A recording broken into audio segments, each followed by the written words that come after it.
All right, now it should actually be live.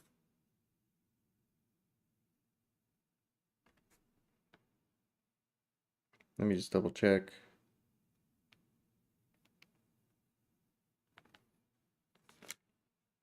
Testing, testing. It's working. All right, let's put some music on. I wonder if I should do another fire team post. The problem with that is that the people who have tried joining these last few times are like way above anybody I could help. And I suspect it's just good players who want to come in and troll me by beating me up or whatever, but maybe not. But still, I can't help them, which is kind of the purpose of my stream. So let's get started.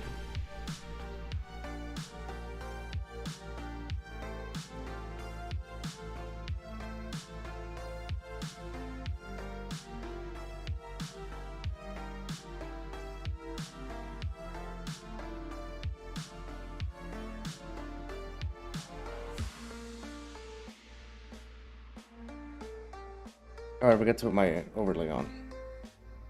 The chat overlay. People have been a little more active in the chat lately, so best to leave it open, I think. It is a little bit late to start because there's not that many people on at this hour. Actually, let's check. Check Destiny 2 player count.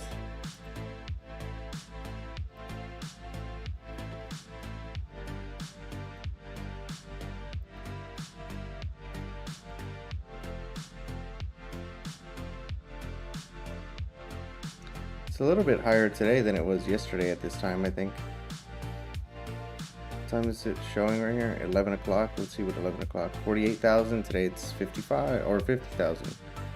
The day before at 11 o'clock it was 36,000.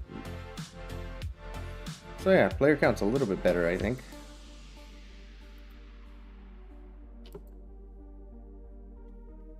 Got a nose hair that keeps tickling me. Let's go pick up some bounties, play some Crucible, and see what's up. Maybe somebody will jump in.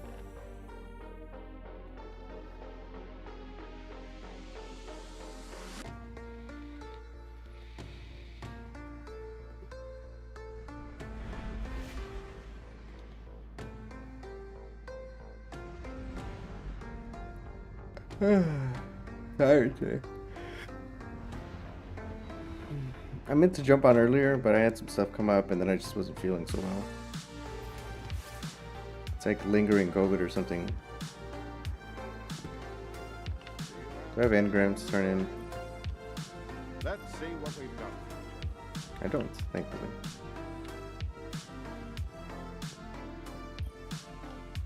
Let's get you back out there. Auto rifle? Alright. Scout rifle? Maybe. That's it. We'll be watching.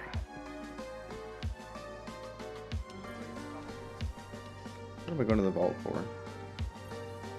I could just do a bunch of strikes and see if I get hard light catalyst to drop. Don't waste it.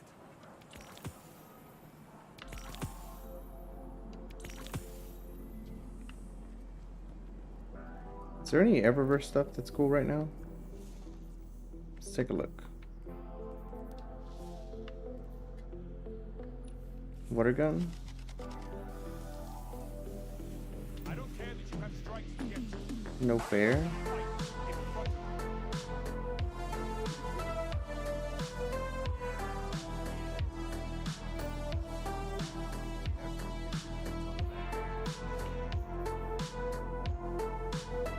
This one's kind of cool.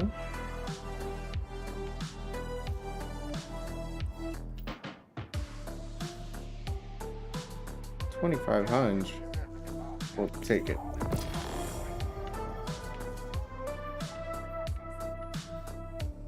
This one's pretty cheap. I'll buy it. Not that I'm interested in using it, but $32.50 is kind of a lot for an emote that I don't really care about. But I guess what do I spend them on anyway? Nothing. We're using hard light today. I think I've been on Ace lately.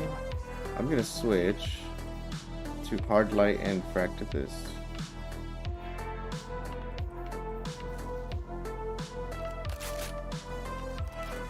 So we're gonna put auto rifle targeting on.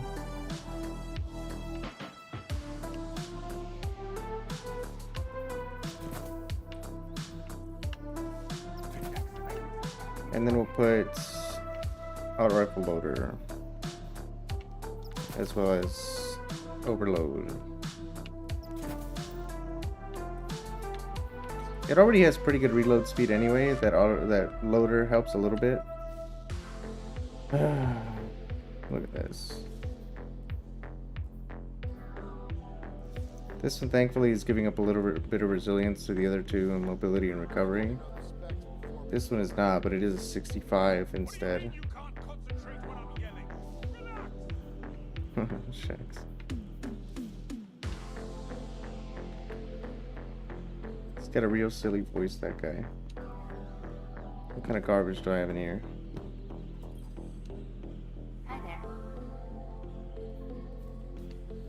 You know what thing I'm gonna do is I'm gonna drop my FPS down to 70. Anything for you? It's not a particularly powerful card. But it might help a little bit in some cases. I might get a little less input lag. And I know they say like the faster the higher your FPS is, the less input lag you have, but that's not necessarily true.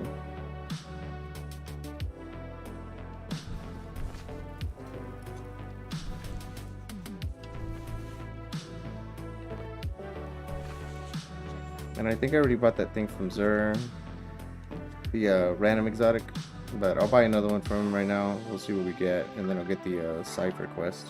Perhaps this is why the knight sent me here.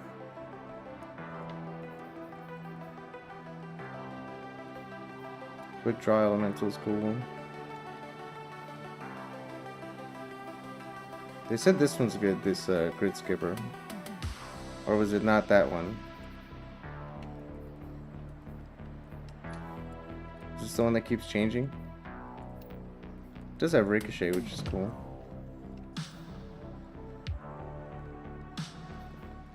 But let's do this thing, and then I'll buy the quest from him.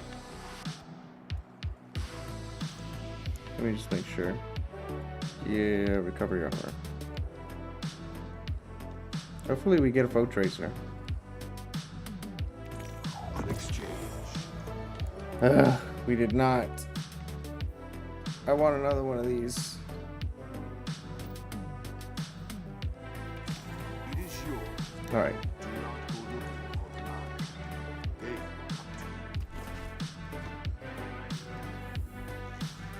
Let's get straight to it then.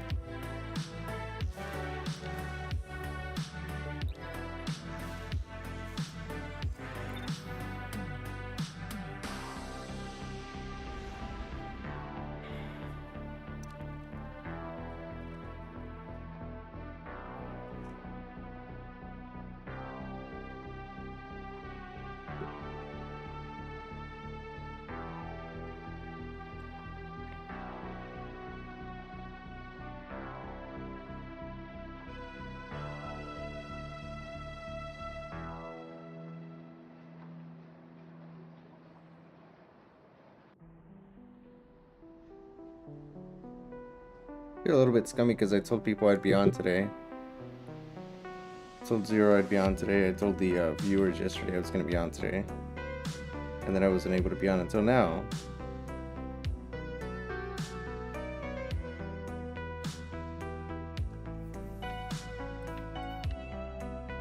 After that, I guess we'll switch to Scout so we can finish that other bounty.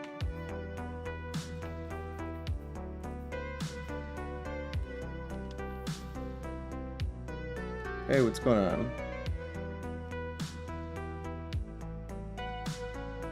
Just jumping into some Crucible now. We've got Hard Light, Fractithist, and Bad Omens, but I'm not really using it. It's got Cluster Bomb in it in case I end up using it, but just picked this up from Zur, as well as... what else was it? I think this was the last thing I'd bought from him. This was the random, and then this was the extra random from the Cypher. And then I just bought the Cypher quest from him again, so we'll be able to get another one here shortly. Also, double Crucible ranks during these last few days. Oh, I didn't change the name, I think, of the stream. What did I call it? Oh, trying to help new players. Yeah. Yeah, I mean, that's generally the purpose of this video. Hopefully somebody will see it, and if they're below 1 KD or so, KDA, maybe I can help them out. I had somebody on yesterday that I was working with, and then I told them I'd be on earlier today, but that wasn't in the cards.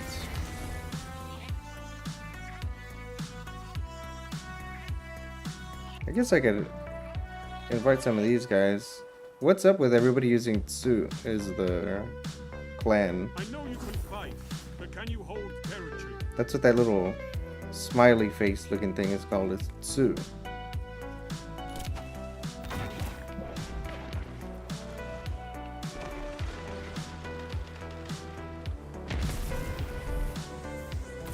Enemy claims zone A. Oh, come on. And my teammate didn't do anything to help. He could have put that barricade up earlier. I know he had it. Oh, and I missed my grenade. Seriously? Enemy claims zone C. Ooh, my team is getting absolutely stumped. You see this? Zone A captured. 1 to 15, 2 to 15 now. That sucks real bad.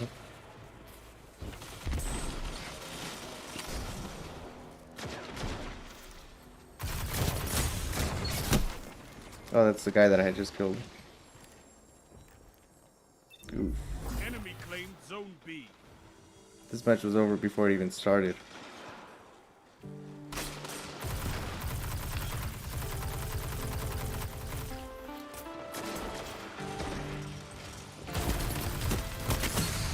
Shut the enemy down. Your enemy has a power play. You don't say. Shut the enemy down.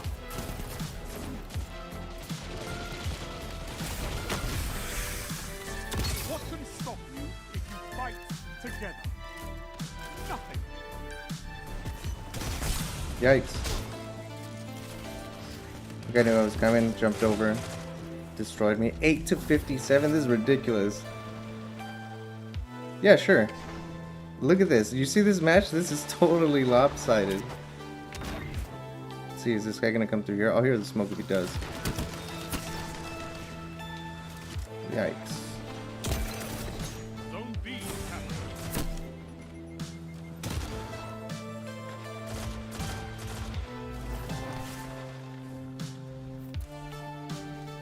One coming up on my right, I gotta run. Oh, he was already waiting for me. Same guy. Oh, I have voice chat on. Game chat. Better turn it off for now.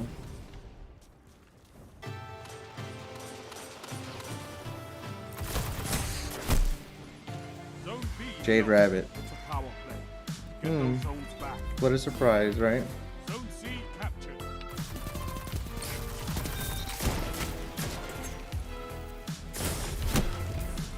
I've seen enough. I'm calling this one. That was the worst. Yeah, campers. Yeah, not just that. It's like people stacking and stuff and going into matches Defeat. where they have basically no way to lose, no chance of losing. No, not this time. All right, invite. Those zones is the only path to victory. Look at this score. This is why we're going to skill-based matchmaking.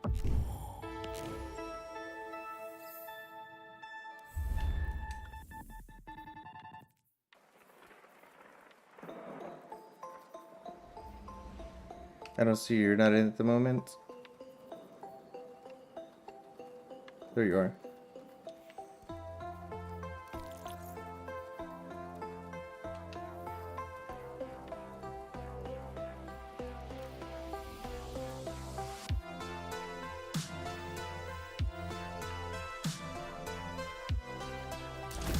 Finish that one. Only 4 defeats in that match. Well, actually, I didn't check what the KDA or the assists and stuff were. I guess 7 in total, but only 4 final blows. So horrible.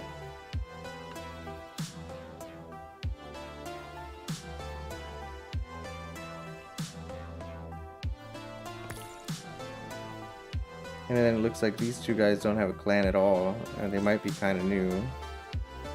So I will invite them to my clan. I don't know what they're like, but looks like you were in for just a second, but not anymore. What happened?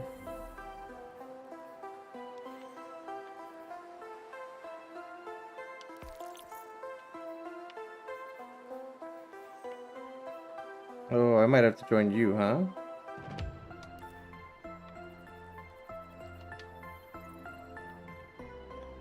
Alright. I'm gonna turn my game chat on so I can talk to you guys.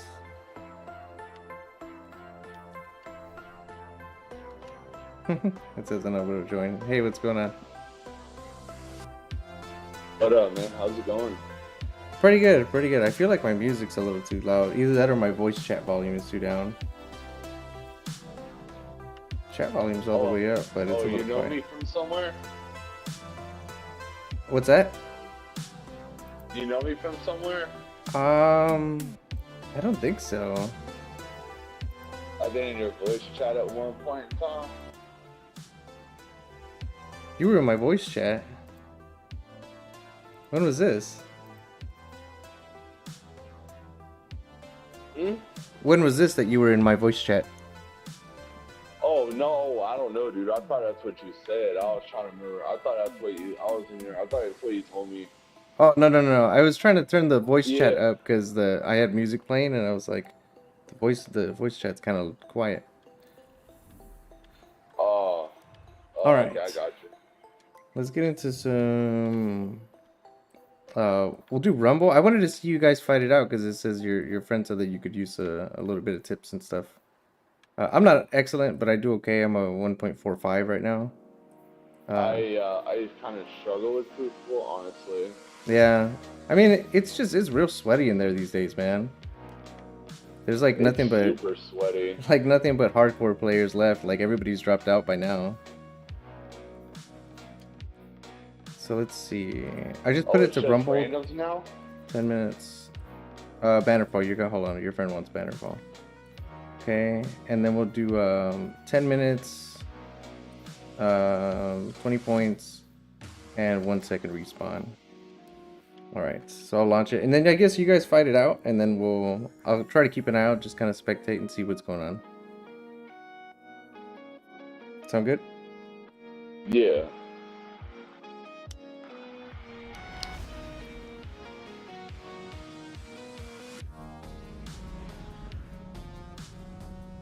Also, in case your friend didn't tell you, I'm streaming while I'm doing this, which is I think. You're a YouTube streamer or Facebook? YouTube. I mean, not really, man. I don't do it like super seriously. I just kind of do it just to do it.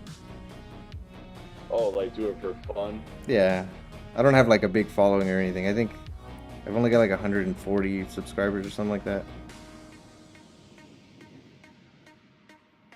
I just started doing it somewhat recently. I used to stream on Twitch and just like nobody would watch, and then I started streaming on YouTube where I had a few subscribers from some other videos, and I was like, well, maybe some people will come by. And sure enough, you know, the streams get a few viewers here and there throughout any given hour. Alright, I don't know where you guys are at yet, but I'm not gonna kill you guys. Alright, so you're up there, and then this guy's over here. Somewhere, I think. Oh, this is Jesse right here.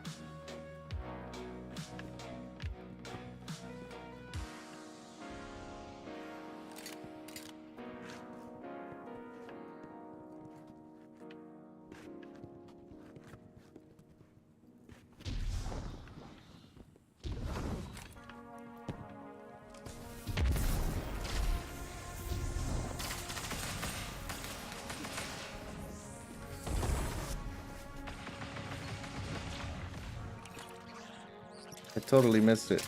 Because I was trying not to get in the way.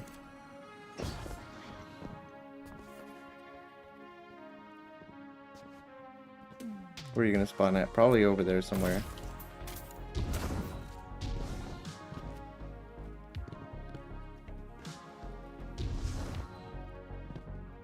Oh, over here? Where's Jesse at? He just ran off.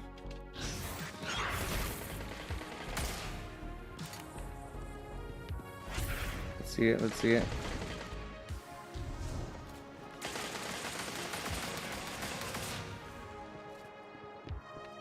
Man, just gunning each other down, huh? That was a fusion. Ooh, he grabbed the heavy. Oh, he's wasting it. Alright, cool.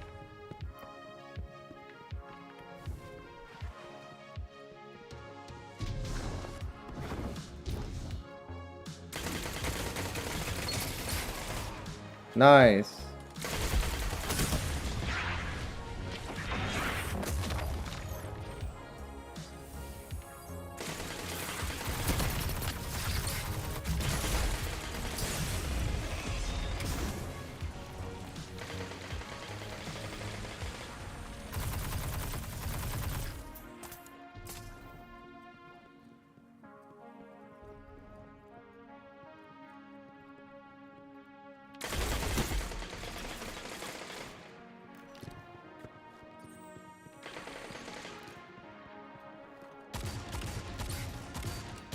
Oof.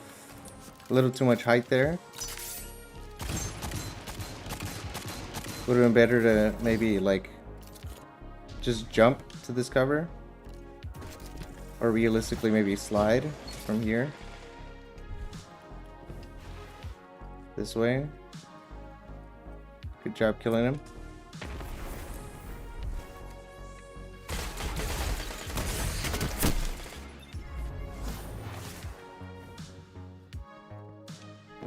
I shot last time, but I figured I should stop shooting so you don't think I'm trying to fight you.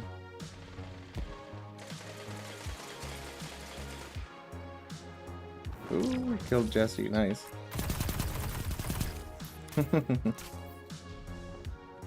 Ran off that way. Alright, since we're all using like full autos, whether auto or SMG,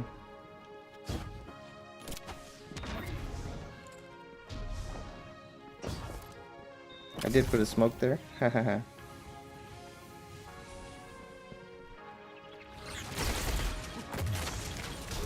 Nice.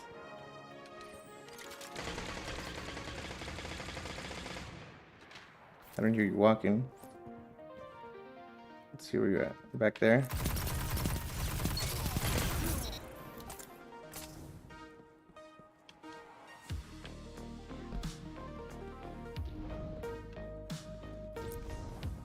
Jesse's back here. I'm gonna try to stick with him so I can watch the fights.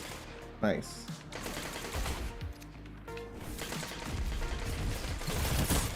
Nice. Oh, it's first regime. That's cool.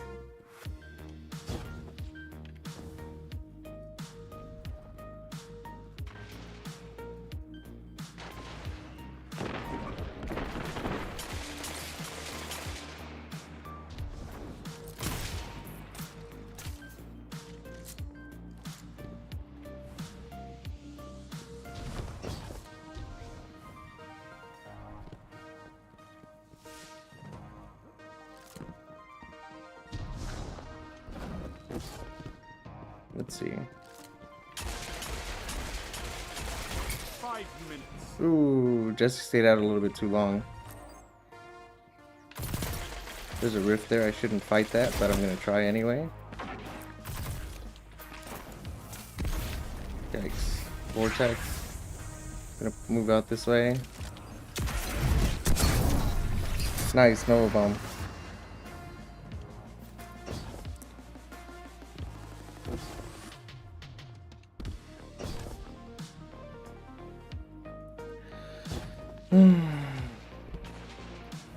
I want to see it, I want to see it.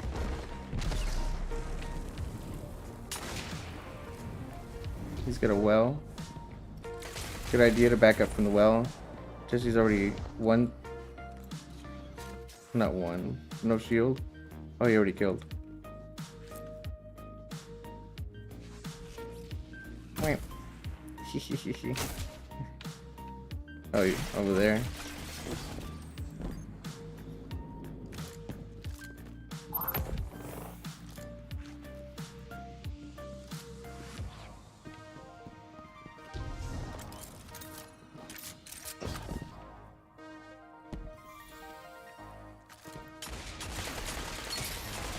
Ooh, he stayed a little bit too long and a little too far out of range to be using.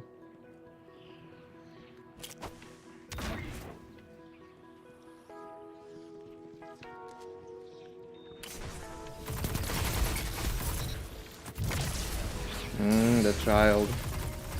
Now I'm one because of it. Gonna follow Jesse again. Hopefully I can see this fight.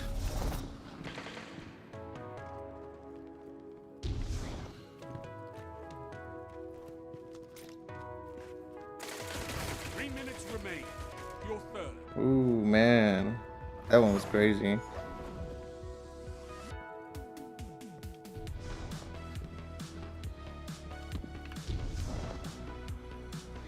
This way now.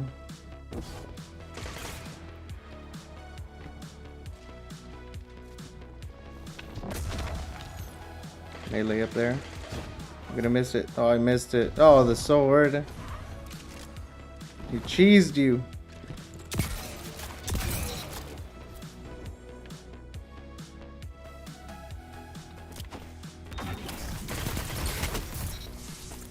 Stayed a little too long. As soon as you get smoked, you gotta get out of the way of that. You gotta run as soon as you can.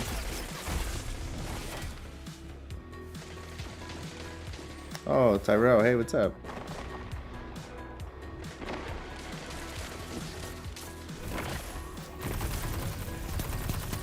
This is amazing. 2 for 1. Nice. I wasn't able to get there in time to see the fight. So I thought I'd spook you guys a little bit. Not the child. Somebody out in the open area by B.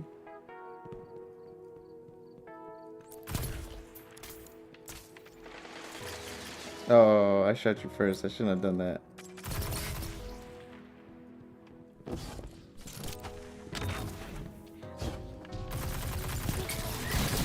Oh, the fusion. Is Bastion a fusion? August 15th? How soon is that? What day is it? He's down here? No, he's up there.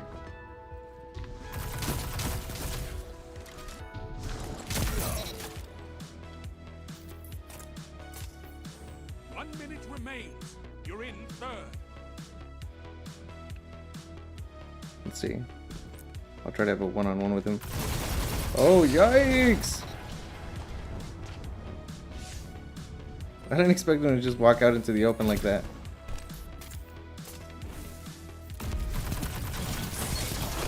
Oh, he got me with that Rat King. What are they? I got a Riptide from that last garbage match. 3 minutes remain. You're 3rd.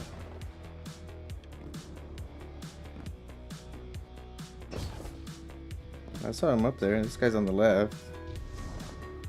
There's Jesse. Jesse got you with the Rat King, it looks like. Gonna meet him right here. See if I can kill anybody at the end of this. 2nd place. Not bad.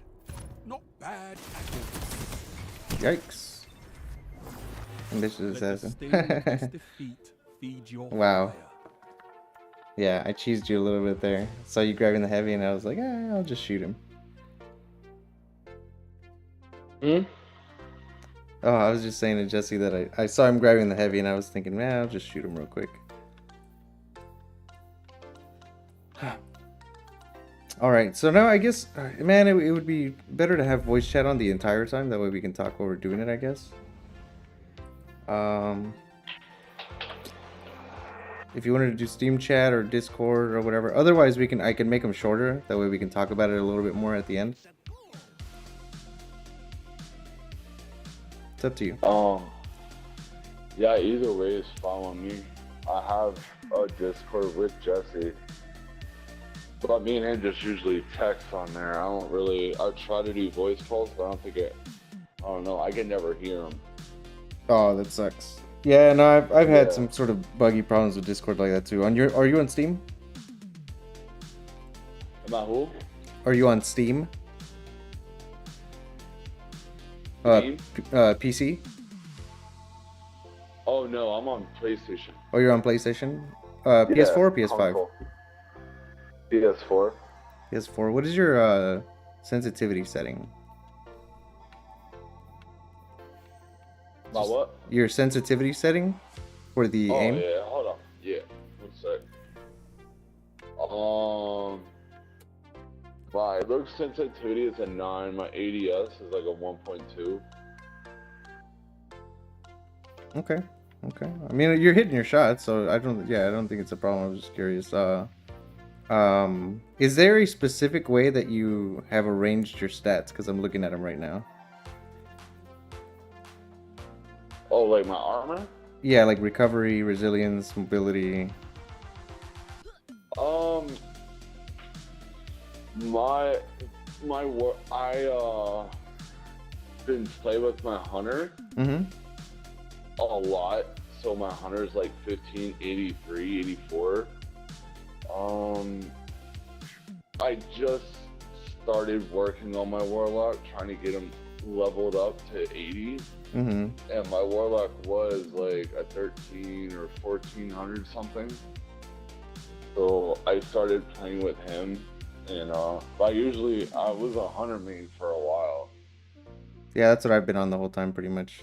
Yeah, I've been a hunter main for like a long time. I always play with my hunter, but I always use Golden Gun in Crucible. I see. Yeah, it's super good right now. Yeah, actually I can switch characters and show you my hunter. Well, Hold on. either way, I was just wondering because as a warlock, it's obviously, or maybe not obviously, beneficial to have your recovery as high as possible so you can get your rift more often. Because your class ability is tied to a particular stat. For hunters, your dodge is based on your mobility. And then if you're a titan, then your barricade is dependent upon your resilience. And then if you're a warlock, then it's based on recovery. So the higher you have that recovery stat, the more quickly you'll get your rift back. As well as, like, of course, when you get hit and you go behind cover, it'll take less time for you to start regaining health. So recovery, I would say, is like, especially for warlocks because it's tied to your class ability, but even outside of that, it's really useful to have high recovery so that even if you're just running from a guy for a little while and then he catches up to you and you fight him again, hopefully your health will have regen by then.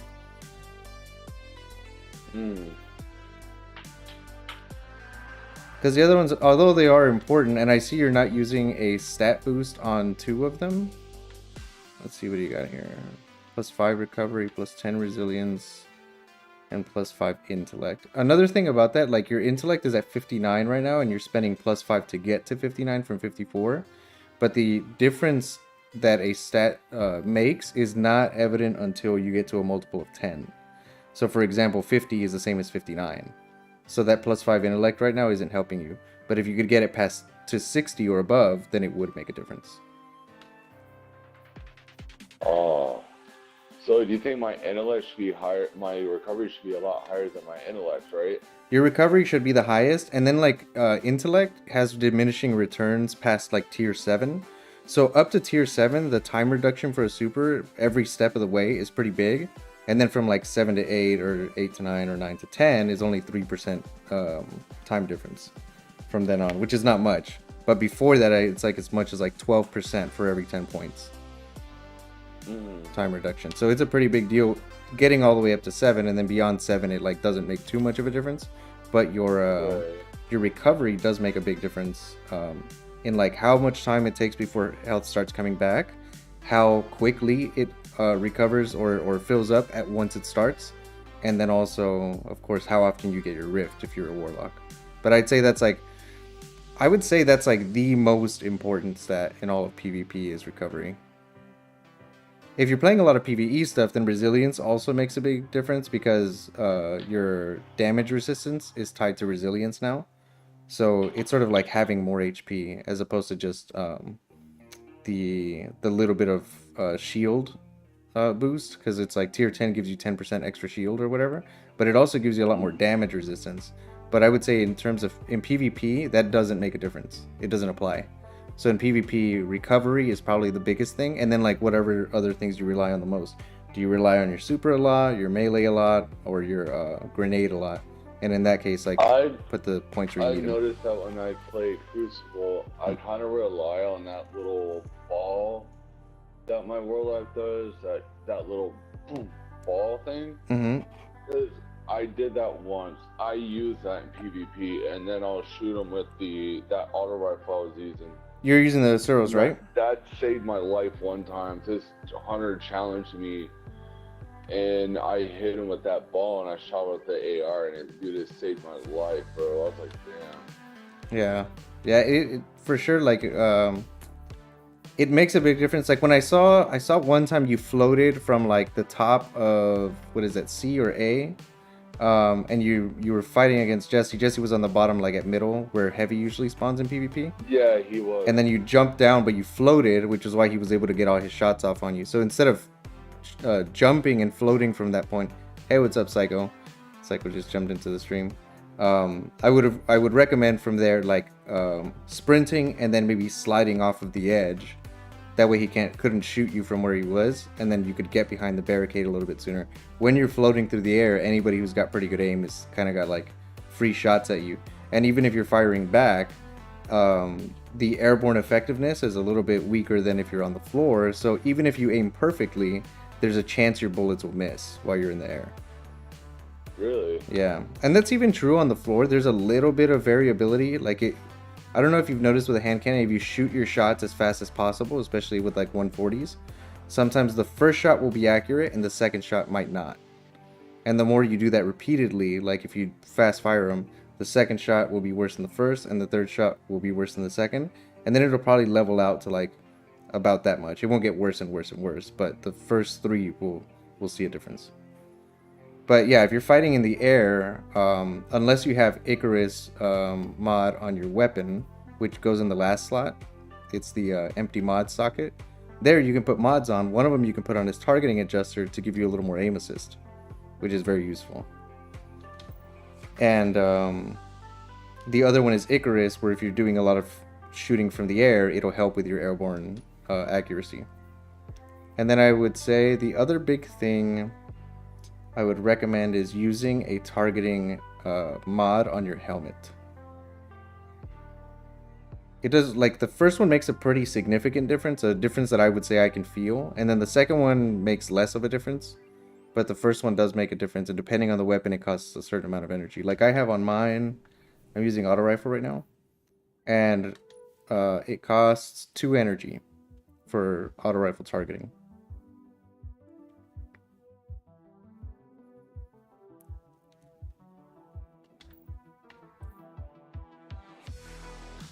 Check your character again.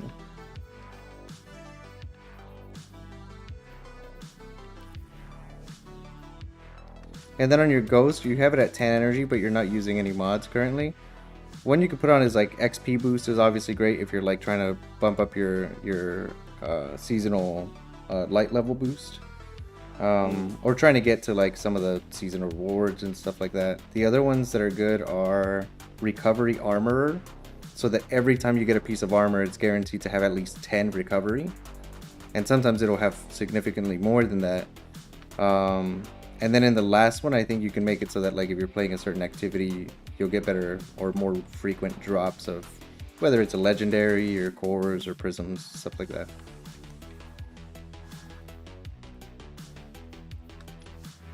But yeah, harmonic siphon is very cool if you're doing PvE stuff. And this is the very annoying thing about Destiny, honestly, is that we don't have loadouts. So like if you could make one that you would use all the time in PvE and then another one in PvP, then like you could just switch from one to another. But what loadout, what mods do you use in PvP besides targeting? Rifle targeting, because on my hunter, I like to use Crimson and the Summoner. That's usually the loadout I use for my hunter. Mm-hmm. Because I like Crimson. I think it's like, I just think it's great. I love that hand cannon. Mm-hmm. Hand cannon targeting costs 5 energy because it makes such a big difference for you to not miss one of those shots, right? Yeah, like it makes a huge difference. When I hit all my shots with Crimson, it's like it's easy to kill people. Yeah, so the thing is with an auto rifle, if you miss a few shots, it's no big deal because you're firing at 600 RPM typically for a good auto rifle like 9 Hunger or Hard Light. But if you're using a hand cannon, like you can kill in three headshots with a 140 or with a 120, or even 2 headshots in one body. And then depending on if you have like a damage buff, you can maybe even 2-tap, right? So not missing one of those shots is a big difference because of how far apart your shots are spaced. And so that's I would argue is like why hand cannon targeting is 5 energy as opposed to like auto rifle targeting, which is only 2. But that's what I would recommend is if you're whichever weapon you're depending on the most to hit your shots and you're not using it as like cover fire or like to prevent somebody from re-peeking or something like that, that's the one that I would put a targeting mod on for. If you can afford 2 targeting mods, it may be worth it, but you might have to give up your stat boost for it. Right, like you're using plus 10 resilience. Huh? Sorry, go ahead. No, I just feel like I don't know. I feel like Stroh's regime would be good for that. Like, if someone's like trying to like peek me, I could like, because that gun shoots so fast, like I could suppress them. Is that like? Yeah, so this is it's really useful. Like I like to use hard light because it has ricochet rounds on it, so it helps a little bit more for sort of keeping them from re-peeking. But that's only true if they're weak, because the thing about that is, if for example somebody's using a hand cannon, especially a 120 or even worse a scout, right, like Dead Man's Tail, Jade Rabbit, is if they're hiding behind cover, they can stick out for like half a second or a quarter second and land their shot within that time, which is going to be a ton of damage. That time that they're exposed, even if you hit your shots, you did a lot less damage than them. So it's never a good idea to have a peak fire against a like low RPM, high damage weapon like that. If you're using a high RPM damage, low damage weapon. So if someone's using a scout, don't peek them? I would not peek them unless you have something to counter it. And now Dominic's in the chat. And like a sniper? A sniper would be good. A scout would be good. Even a pulse would be good, especially if you have Desperado on your summoner. And if you can, like, if you have moving targets, sometimes it can help a little bit. That you can like come out of cover a little bit quicker and land a shot and like move from one cover to the next cover, as opposed to moving out and then back in. Let me look up my honor. Okay, go on the Destiny app. Look up my. Alright, on my where's my summoner? Alright, on my summoner. Oh, your summoner auto rifle. I was thinking messenger, man. I got polygonal rifling, armor piercing rounds, moving target, or rampage. Yeah, I would say that's not a bad roll. Not a bad roll, huh? Yeah, that's not a bad roll. I do like 9 Hunger more than the summoner though. I feel like the stability helps out quite a bit more. Yes, bro, dude, the summoner bounces like crazy. Yeah, it does. I have some pretty decent rolls of them too, and even then, it's still not awesome. I feel like 9 Hunger does a good. Yeah, we're gonna play here in a minute, Tyrell. But we're going over some stat stuff. Hunger is more accurate than his summoner. Yeah, and it is for that stability reason. Because the thing is, auto rifles, especially like 600s and even especially 450s, but 450s shoot too slow for the damage. The TTK is too bad. But if you're using a 600 RPM auto rifle like 9 Hunger, it can kill in a pretty decent amount of time if you can land your shots. The thing is, it has pretty decent range, and you're gonna like try to make the best use of that. But like if the opponent is too far and they're fighting you with a pulse, even though yours in closer range might have a faster TTK, they're gonna kill you before you can kill them because of the stability difference. So like where you have the range where it does a lot of damage at that distance, you can't land realistically all of your shots at that distance, where like a 140 or a 120 would be able to do it. Yeah, for sure, Psycho. Is, like, I was using the Suros and I killed Jesse on that balcony. I was quite a ways away. Yeah, so that's what I mean. Like, it does good damage, and it is, even from pretty far, it has good range. The thing is, if you fight against a scout, if you fight against somebody who's peek shooting a hand cannon, or just a hand cannon who doesn't miss. So, for example, in this next match, I'm going to switch to my Igneous Hammer, which will be a good example because it's a 120. we'll go into it here in a minute, but I'm gonna try to fight you from distances that are not as good for your auto rifle, and you can try to kill me with your auto rifle. So you have two objectives, right? One is you're gonna try to close the gap so you're in good range for your auto rifle, so that I don't have the advantage on the range, and then you're gonna have to try to make sure that you're putting me in a position where you can shoot me for longer, so that I'm not like peeking, shooting, and then going back to cover where you're taking the most damage during that exchange. And then of course make use of your rift as much as possible. Like you want to put your rift right at the edge of the wall, right at the edge of cover, so that you can go behind, stay behind cover and gain some health back, as long as I don't have a grenade or whatever, right? But you can recover, or you can stick out and still be in the rift and be able to shoot.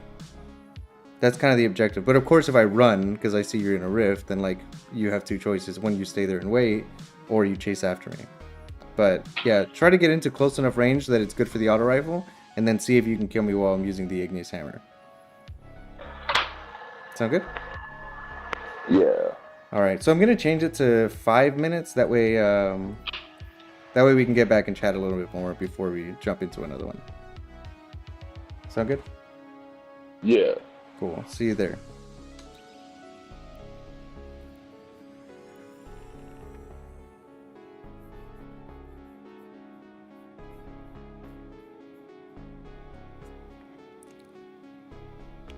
Tyrell says he wants to 1v1 me on 15 August. I'm up for it, Tyrell. 15 August. When is that? I gotta check. What day is it even now? 13th. 2 days from now? I may be on. Maybe. Mondays are a little bit tough for me, though.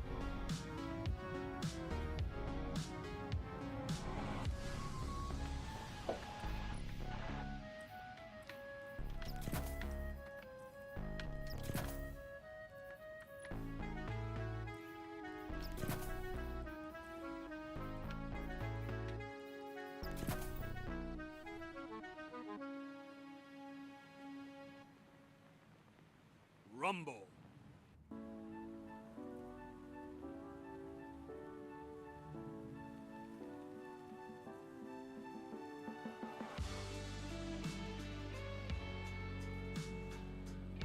The enemy is all around you.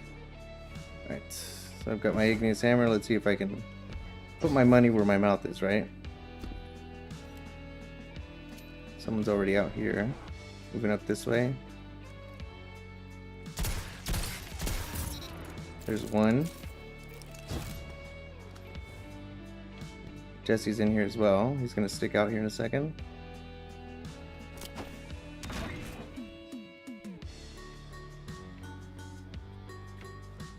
He's out here.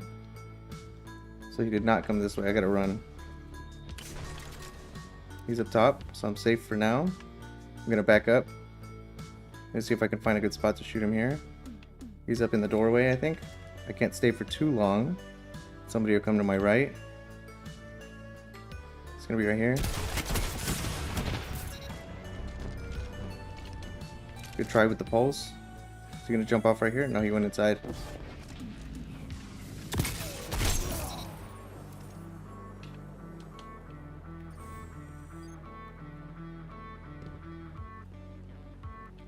Good thing I only made it 5 minutes.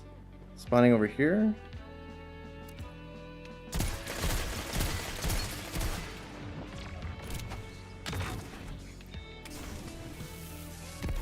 Where's he at? I've only got 5 rounds left.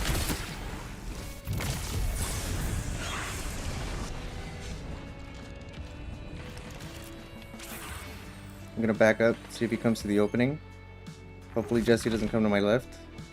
Otherwise I'll have to push in. So he's already used them. I got hit from back here. I'm guessing that's a scout or a bow. Couldn't tell too well by the sound. He's backed up. He went in here maybe. 3 minutes left. You're in the lead. Oh, they're already fighting out there. See if we can go clean somebody up.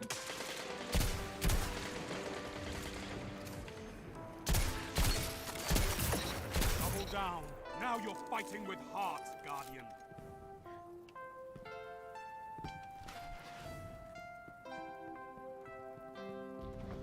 He's up here. He's back here though, I gotta watch out.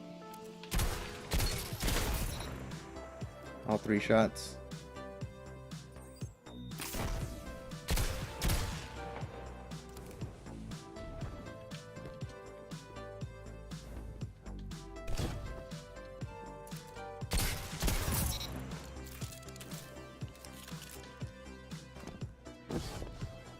Over here. He's just staying. Alright, I'll challenge from here. It's Jesse again, I think. Ooh, ooh, ooh.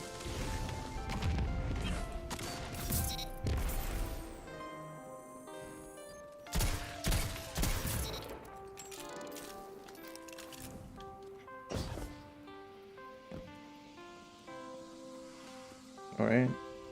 Landing some pretty decent shots today. He's coming this way.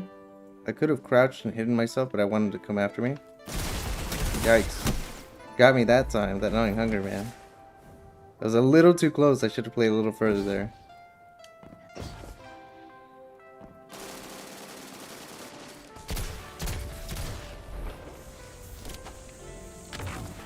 Who was he fighting over here?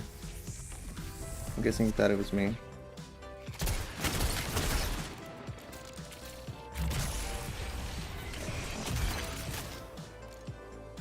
See if he's gonna push. If he does, I'm gonna dodge and I'm gonna run, create some distance. He's still out here. A little too close for my liking though. I gotta back up. One of them's trying to push me though, trying to rotate on me.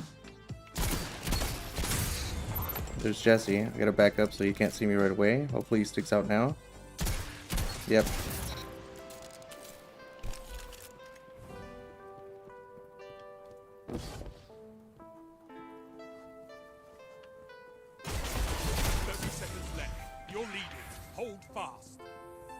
I don't know if he's pushing through B or if he's coming this way, but I gotta run.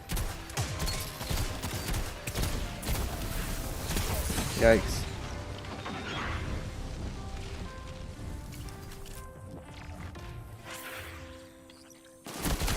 This is it. 10 seconds.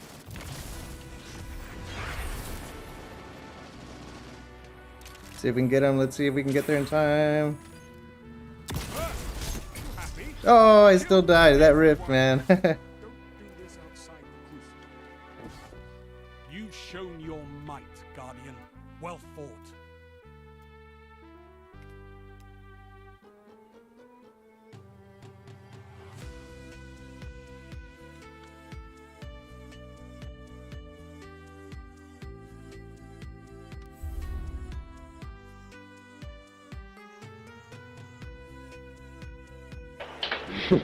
That was so bad.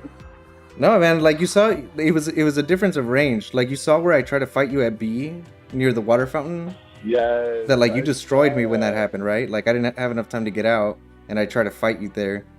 At that point, the auto rifle's gonna win, even though I can do pretty high damage pretty fast.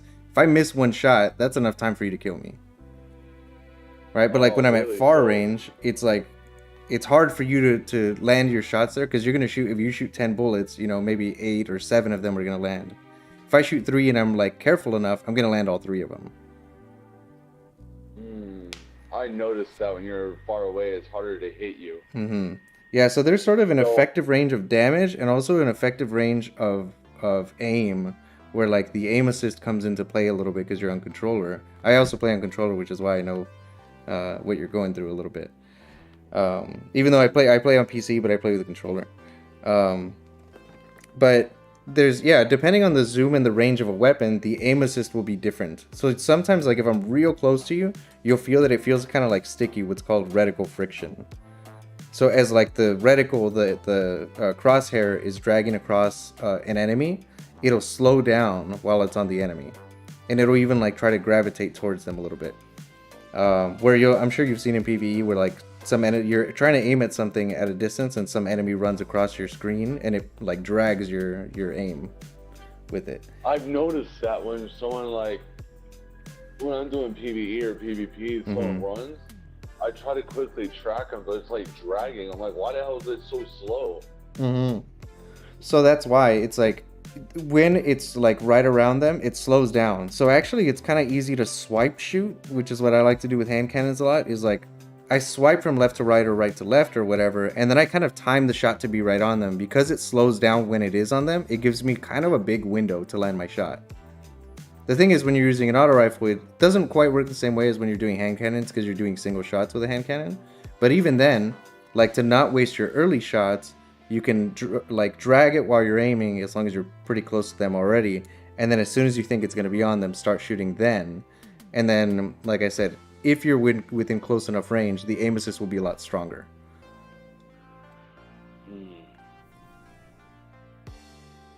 So if you're further away, I would have to strategize to close the gap on you. But then again, there's no telling where you would be. You probably wouldn't even be in that same spot, right? Right. So one thing you can put on your weapon, instead of a targeting adjuster or counterbalance stock or Icarus mod, you can put an enhanced radar on it.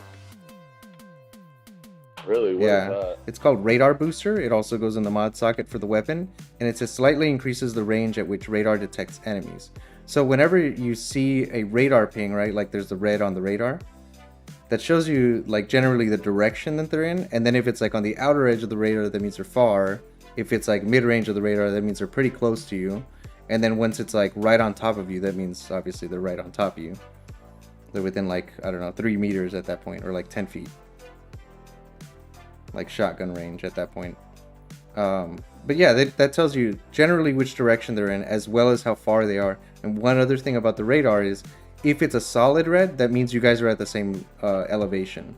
But if it's like a faded red, or like a gradient red, that means that they're either above you or below you. If it's just like a line, right, that means they're far. But if it's like a full red blip on the radar, that means they're close. Right. Yeah, and then if your inner circle is lit up red, then that means they're right on top of you. Hey, what's up, Reforged? Yeah, we're doing some 1v1 practice stuff. I told you at the very end of the game. Yeah, right there. You're gonna get me at that point. Was it the spot at B, or Jesse says he's taking off? Oh, he's leaving? Yeah. Oh, wow.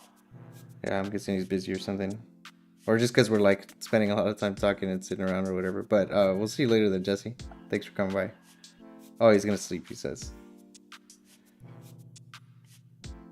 But yeah, and then like let's see, what's another thing? Because I wish we could talk while we're still on enemy teams when we do private matches. That would be useful.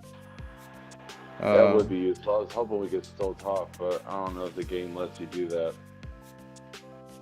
And I found out the other day that I didn't know this, probably because I don't do trials regularly. I thought that freelance meant that you're solo, but someone told me yesterday that if you do freelance, you get like teamed up with randoms, and then you go up against teams of randoms. It's supposed to be the idea. Yeah, before I even came, I used to play a lot of Destiny, and then I stopped. And here's the thing: I used to play a lot of Warzone.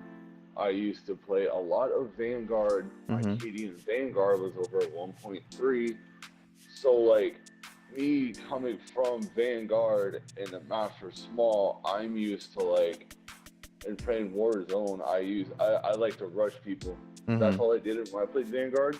I would always rush. I wouldn't really strategize. I would just run and just spray.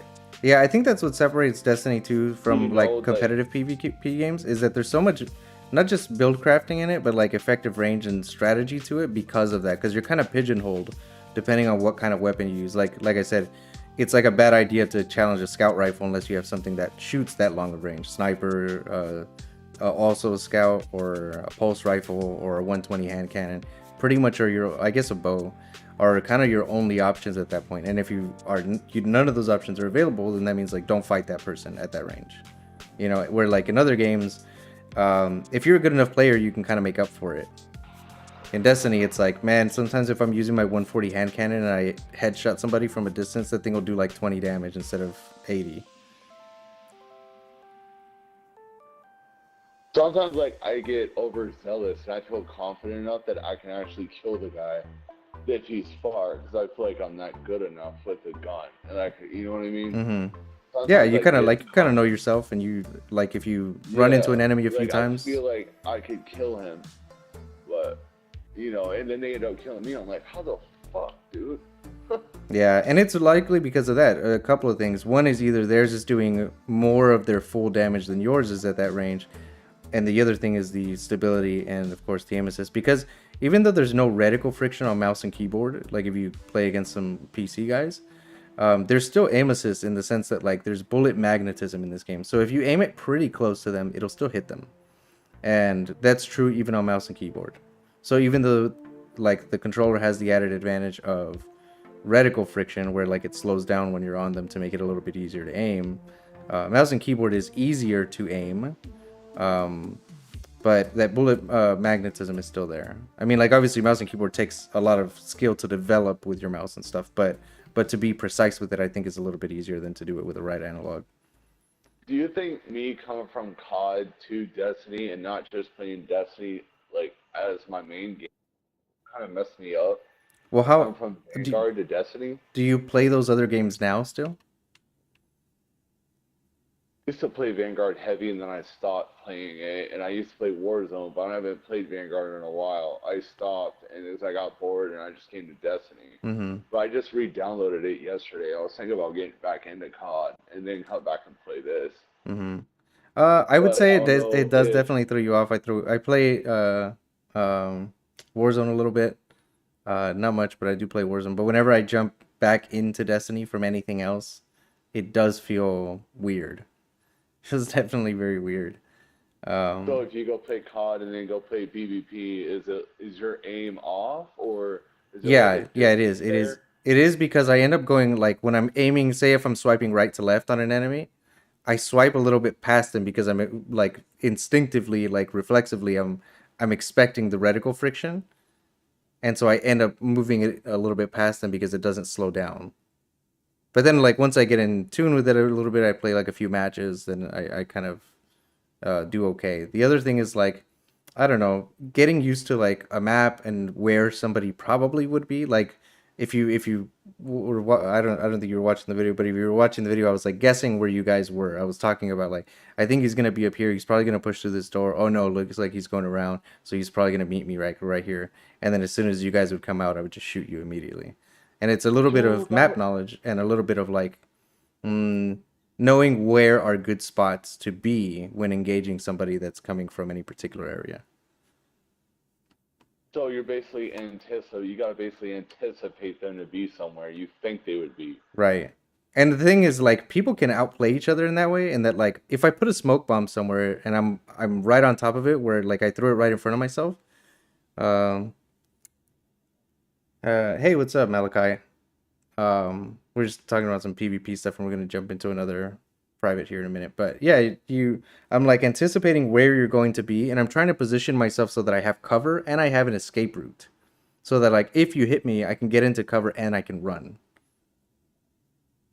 hmm So I noticed what was interesting to me is like I was coming out from there and I was gonna come through the little tunnel uh-huh. and you were there, you shot me, and I was like, all right, well, I decided to go back around, and you were chasing me up, and I was in the stairs. I was like, fuck it, I'll go around. Mm-hmm. And you still got me with a hanky. I'm like, how the fuck, bro? How did he know I was gonna go around and flank you? Yeah, I mean, once I see Like, you go, once you come off my radar, I like I will have time by the time the radar like pings again. Like if the I know that your weapon can't shoot so far. Like if you had a sniper, I'd have to be worried, right? Because you could snipe me without me even seeing you on the radar. You oh could do it yeah, from that dude. far. But if you're using an auto rifle, I know that's not going to be the case. You have to be close enough for me to see you on the radar in order for it to happen, unless you were an invis hunter, in which case I'd have to be a little more aware, which like I was trying not to spam my dodge. I kind of only did it when I felt like I needed to get out of there. But one thing I can do is I can bait my smoke bomb by putting a smoke bomb in one spot so you would go there looking for me while I go for a flank while my invis is active. So that's another thing to sort of be aware of.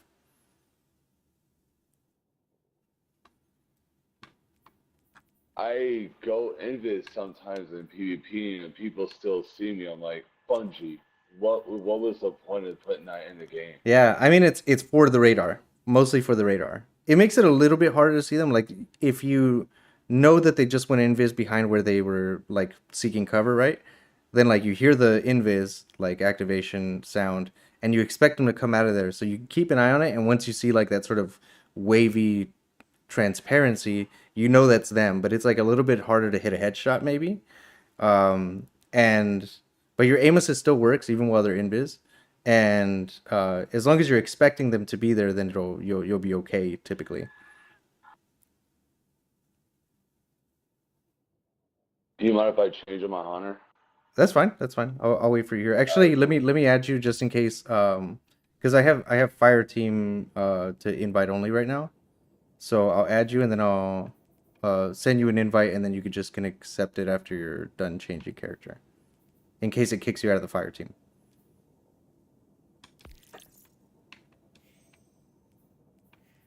I like your clan tag pizza every day. That's awesome. Yeah, it's mostly just like me, my lady, my best friend, my son. Like, I have added just a few randoms here or there, but it's mostly just So like you guys people I know play personally. on y'all play over we go regularly or like on weekends or what? I'm kind of the only one who plays right now. My son stopped playing maybe like a month or two ago, and he's been playing other stuff mostly. He played a little bit of the Witch Queen, and then he got bored of it again. But we used to play PvP together a lot. So if I decide to jump back into Vanguard and then come back to this, will I be like a little off, Maybe for like like the over first there few at matches. Crucible? Depends on like how proficient you feel like you are. Like really good players, even if they spend time away, they're still gonna be pretty good even when they're cold. Even before they warm up. Um, so it just takes different people a different amount of time to warm up, and also like if you're really good, then even when you're not warmed up, you're still pretty good. I just got an invite for something. Oh, that was the fire team invite from Jesse. Yeah, but go ahead and switch, and then we'll come back in, and then we'll do another fight. Let me know. Oh, I'll wait for him to get back in. Is it fine if I'm playing a game right now and watching this? Yeah, I mean, why not, right? Hey, thanks, Malachi. Yeah, he's doing great. Um, he liked to play Destiny a lot with me before, but he's kind of gotten bored of it. I think he'll get back in maybe after next season, and he can play some Crucible because SBMM is coming back. And in case anybody's watching and doesn't know what SBMM is, skill-based matchmaking. So you're not gonna get thrown into matches with like a wide skill level of players, like the best players in the world and the worst players in the world in the same match. It's not gonna happen anymore. Yeah, I know. Reforged is not looking forward to it. He says that it's going to be terrible, and I've heard a lot of complaints about this from a lot of people, not just Reforged, but plenty of people, saying that we're going to have connection issues because it's trying to base you on skill instead of connection, and then that what was the other thing? The other sort of prevalent argument against skill-based matchmaking. um, that if you're like at the high level, then the only way to like ensure that you have a pretty good chance of winning a match against somebody who's crutching is you also have to crutch yourself. So if they're using like super hardcore meta loadouts, then you kind of are forced to do the same in order to keep up. Yeah, they added it during a season. So the thing is, it's supposed to be soft SBMM or like loose SBMM, right? Not like super tightly compacted SBMM. Out with the old and in with the hot games. Yeah, I mean, I'm looking forward to it just because, like, I don't know. I don't like killing new players in matches, like when I play Control and stuff. All right, I got a fire team invite. I actually should send him the same just to make sure nobody jumps into my match or my private, yeah. But I'll just accept and then I'll let him know. But yeah, some people have been complaining about it, or like said that the early implementation of it was really problematic. But hopefully, this new implementation is better. Hey, what's up? Oh, what happened? Oh no, I was just Oh, talking about next season. I don't know if you know. What happened? Skill-based matchmaking is going to be re-added next season. What, matchmaking? Skill-based matchmaking. Oh my goodness. Oh shoot. That. Whoa. Some people are looking forward to it, So, some people are not. And before I tell you which side of it I'm on, what do you think about skill-based matchmaking coming to Destiny?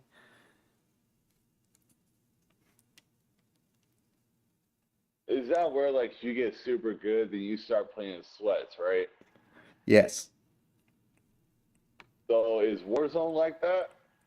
Mm, I don't know. I've not really. Maybe technically it does. I don't know if it actually is true or not for Warzone. Actually, I'll look it up. But I've not really felt like that. I felt like it's really random. Some players that run into in Warzone like are terrible, and then some of them are really good. Actually, I think it's a good thing that SBMM is coming to Destiny.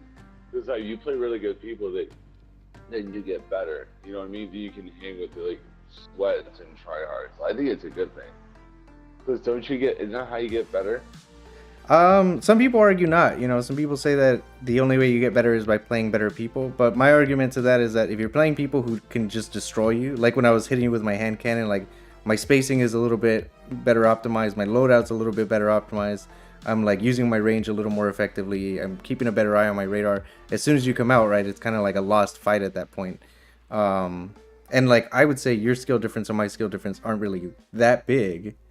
And even that bit is like enough for me to win almost every engagement. Where like if you or I play somebody who's really, really good, we pretty much have no chance. So I think for that sort of people, you know how people obsess with the game.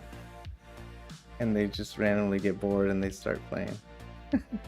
So apparently Warzone does have SBMM, but I don't know. I don't know if it's because of the player base or like how short they're trying to keep like matchmaking times, like wait times and stuff, that maybe it's a little bit loose. But I have felt like it's a little bit scattered.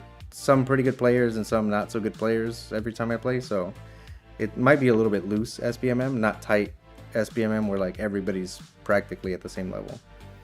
You would have to have like a really huge player base, a ton of people just playing PvP, which of course is what Warzone is, but Warzone has so many people in a match at any given time that it's like you're still likely gonna have to like start spreading out from like, all right, we're gonna try to keep these people together and those people together and these people together. But it's like maybe hard to find enough players to fill each of those matches, so it starts grabbing from people outside of sort of the optimal skill range. But yeah, SBMM is coming to Destiny next season, 9 days or something like that at the end of the season. And I think for the lower skill players, obviously it's going to be like cool to not have to fight really good players all the time like you do now. But it's only coming to Control, by the way.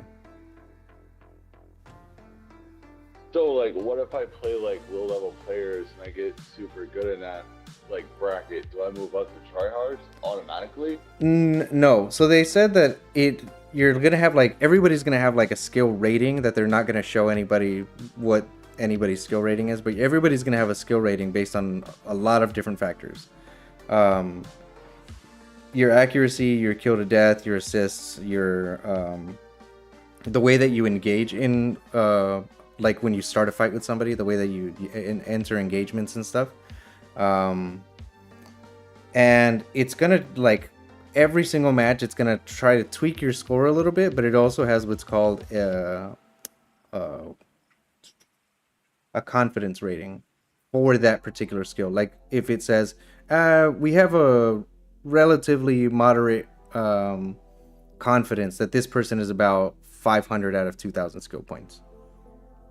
And then like the more that that person plays, the more that it'll adjust and say like, well, we're like 90% confident that they are about at this skill point.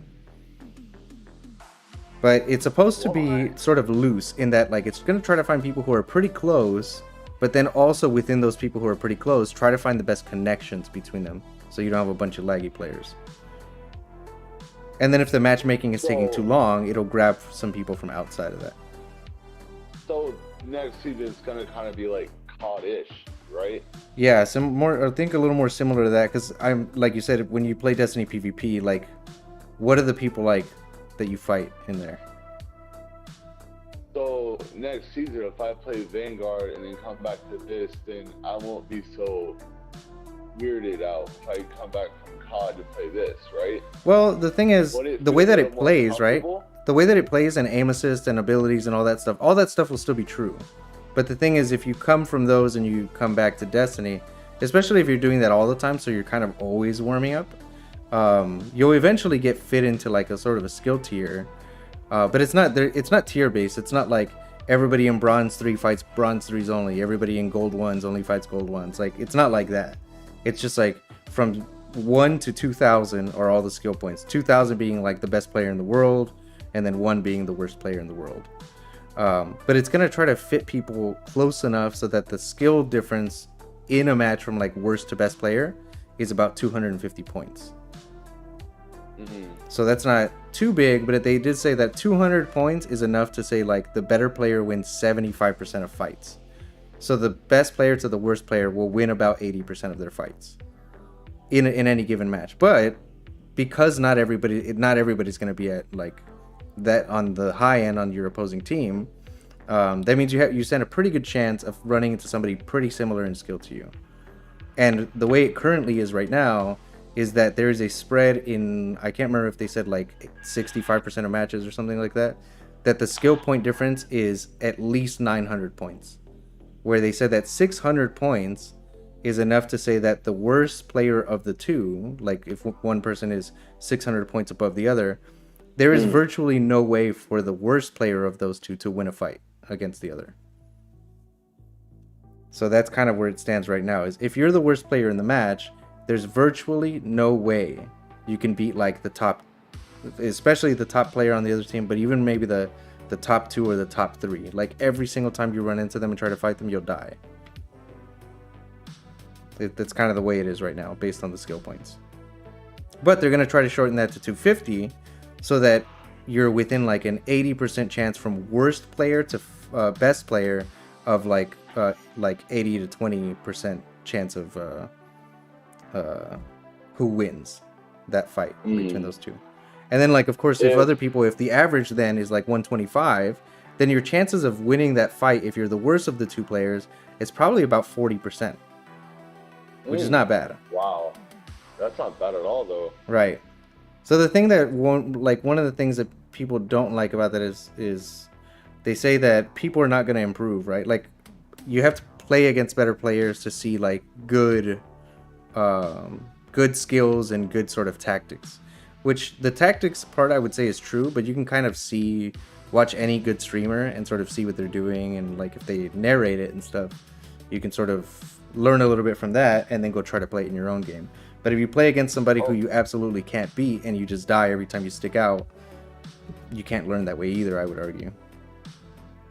Do you watch Kept X on Facebook? I like to watch him play Trials. Who's that? Kept X. No, I don't. I watch Benny, Sir D, because I think he's funny, but mostly Benny's 1v3s.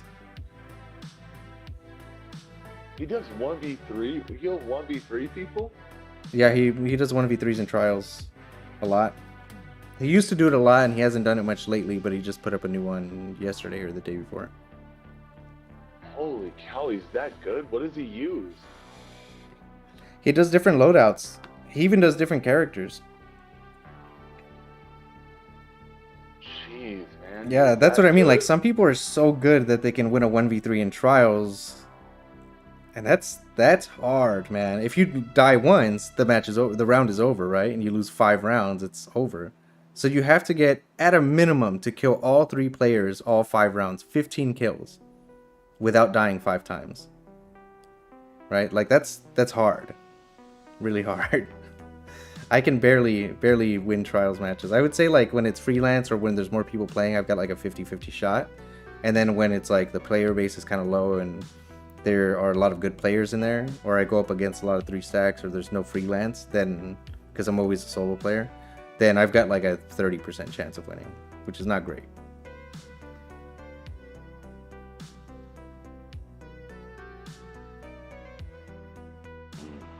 The other thing Reforged says is, loose, quote unquote, Bungie has a history of overtuning.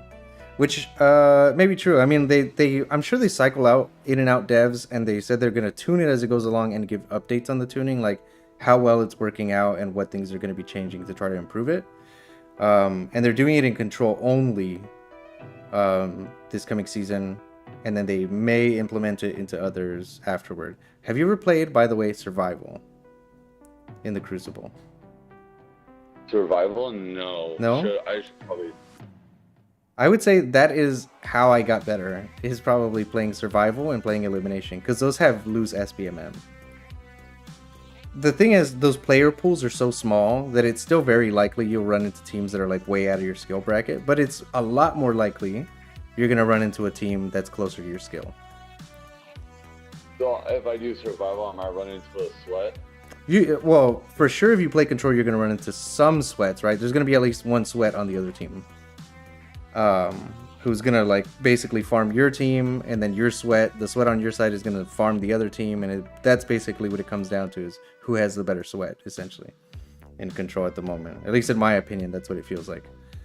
But if you play survival, even though it is still pretty likely you're gonna run into a team of sweats, or like one player on the other team was a sweat, there's still a pretty decent chance you're gonna run into people closer to you.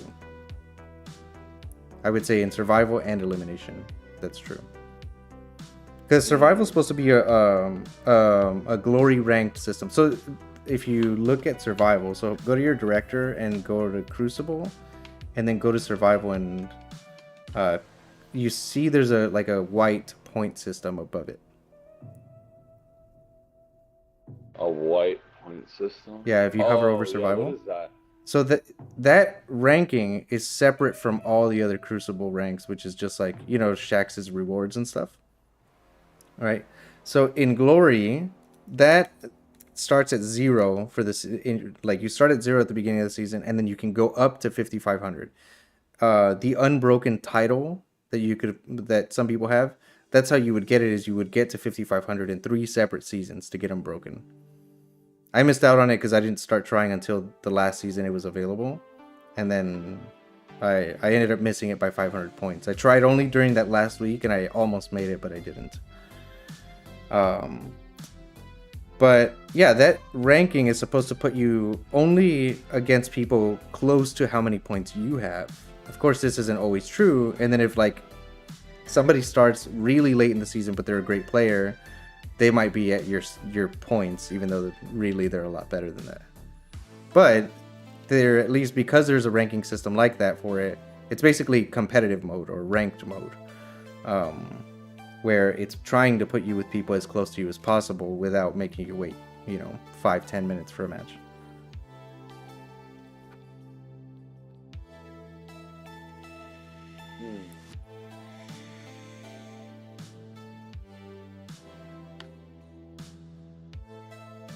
We can try one right now. I mean, we might lose or whatever, but you can see what it's like.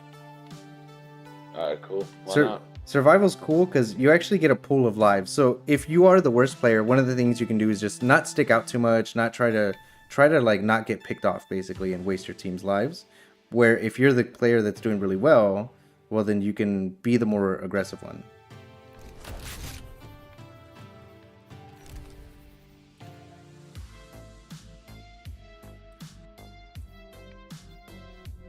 Alright, we're going in. I'm currently at 3485, so there's almost nobody playing at this point at the end of the season, so shouldn't really make too much of a difference. But you'll see what the game mode is like, which is, I would say... Go ahead. At the beginning of the season, everybody plays this? At the beginning of the season, there's just more players in general.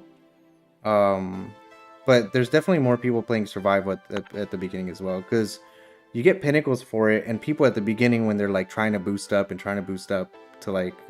get to the hard cap, they're playing for their pinnacles a lot. Where towards the end, everybody's already pretty much at least rank 100 if they're a consistent player, that they're not even worried about pinnacles anymore.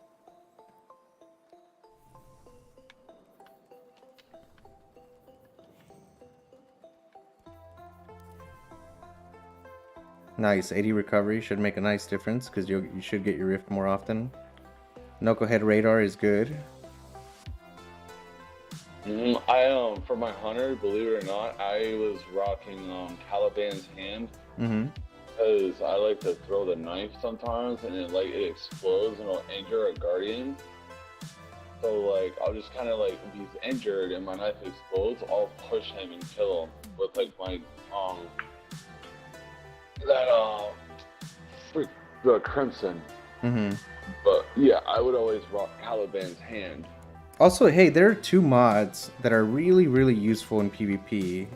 And I don't know if you have them, because I don't know if they're random drops or if you have to buy them from 801 or what. One of them is called Radiant Light. Another one is called Powerful Friends. And they only go on Arc armor. I don't know if you knew this, but different energy types for armor have different mods.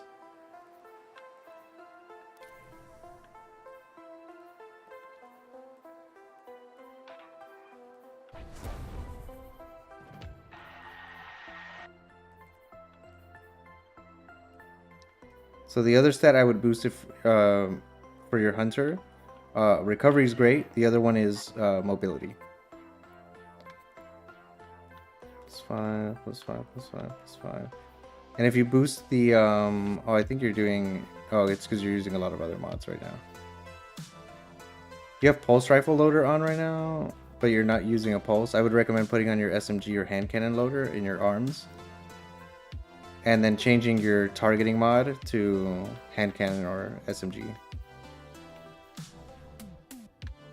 But you see like how long it's already taken to make a match. Yeah, there's like nobody playing. So it says 5. 5 is scary when it jumps from 2 to 5, because that means like, oh, we found 3 other players, probably a 3 stack right away. And then it's trying to find us a random. But since it said 3 and then 6, that means it added 1 to us. And then it found another 3 right away, which could be a 3 stack. So we'll see. So we're gonna get sweated on. Could be, but I just wanted you to see what the game mode is like. Each team has 3 players, but the round isn't over until either the timer runs out and there's an advantage somewhere, like in how many kills one team has gotten versus the other, or until all the lives on one side are expended and the 3 of them die. So we have 4 revives when we start. Not revives, but like respawns. So if you die, you'll respawn. What's up? Oh wow, I found people playing? That's crazy. Wait, Yeah. what were you saying? We have 4 lives per round. Survive. Not each person, but like our team has 4 lives. So if one of us dies 3 times, they've already eaten 3 of those lives. So it's really important to play your life and try not to get killed as much. Like, don't ego challenge. If you're losing that fight, run so that you don't waste one of our Commit lives. to your battles wisely. Every death counts. So they're likely going to fight us from over here. Be careful, if they have a scout or a sniper, it's going to be real dangerous. I don't see any radar pings yet. Nothing yet. They might be way far back or they might be over here. They're in the house, looks like. Oh, they're using a scout, so look out. There's a overshield Titan. Our teammate's running in. He's already got one, I think.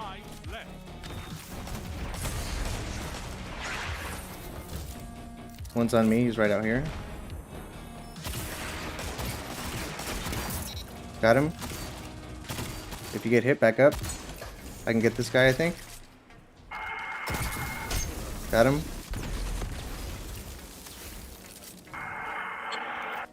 Alright, where are they going to come from? Over here? Straight away. It's probably the scout guy, it is. So look out. I wouldn't fight him from there. There's another guy right over here. Behind the wall, probably. Man, our teammate just jumps in. Watch out, they're coming up behind us, too. Oh, fuck. Oh, shit. He's on my ass. Alright. He's by himself. We can get him. Nice. Alright, let's try to stick together. 30 seconds. Slay your enemy and they stay dead.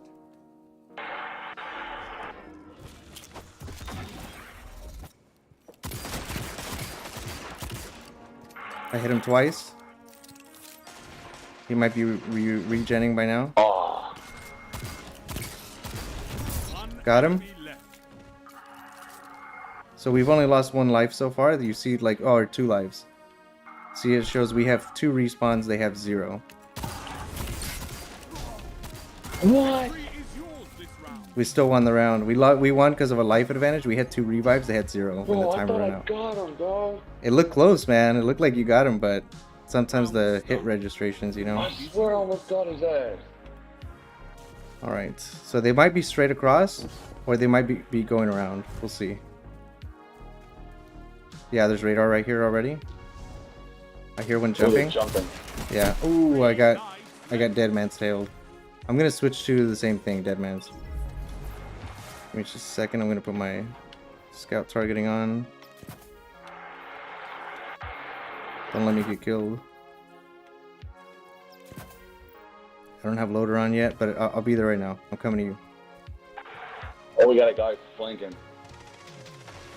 I'll get him. I'll get him.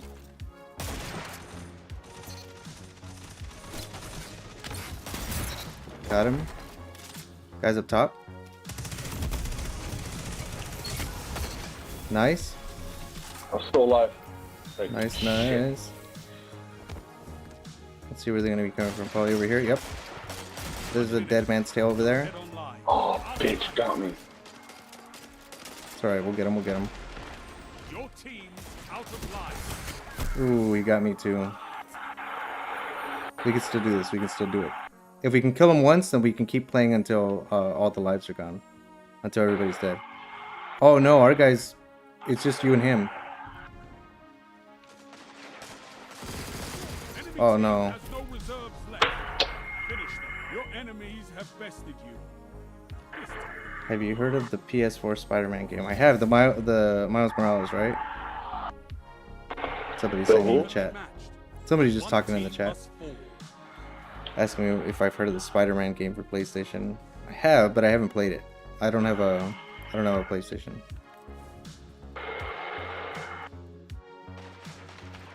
Our teammates fighting already?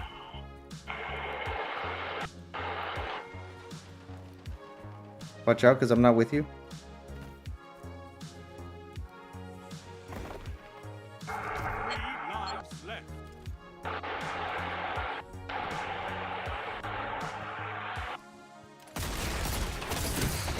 Oh. I killed one guy, but I got flanked. They're both at the big water tower. Last life. If you come out there on the left, watch out. They're going to be up top in the house.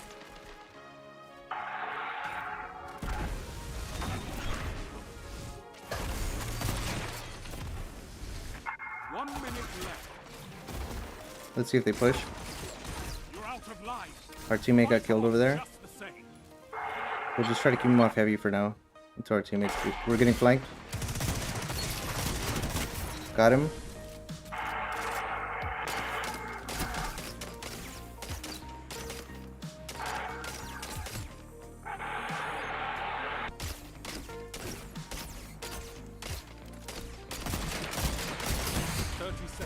Oh, I got flanked. Oh no, our teammate's in the menu. Oh, he's out of the menu now.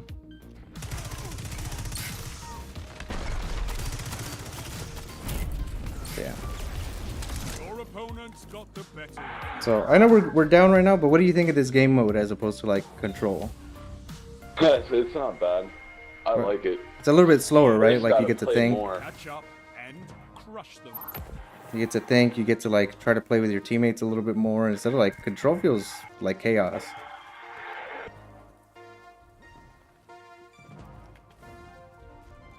They're far back here. Oh, bitch! I just fucked up my mind. Oh man, they just blasted me too. I don't. They've got an overshield there. Overshield barricade, so I wouldn't challenge there. I'm coming to you. Don't push too hard, because it's all 3 of them. Oh, fuck. Last life. This is it.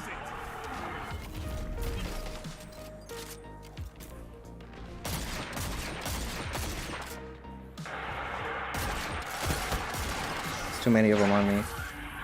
They're all here in the same spot still.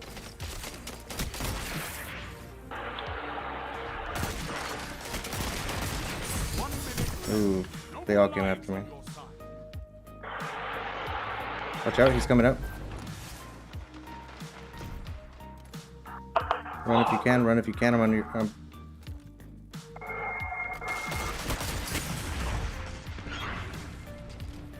all up to you Oh now. no. I'm the last one, huh?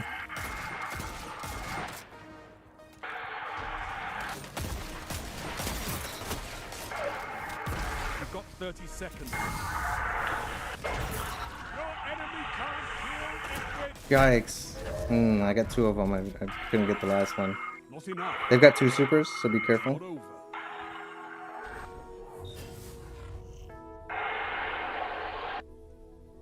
Opponent has match point. Meaningless.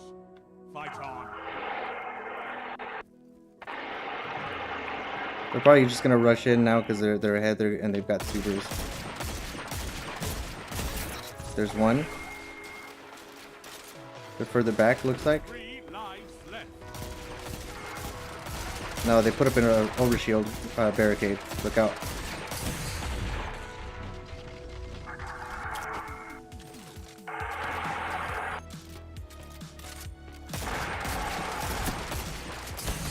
Ah, This is so it. close.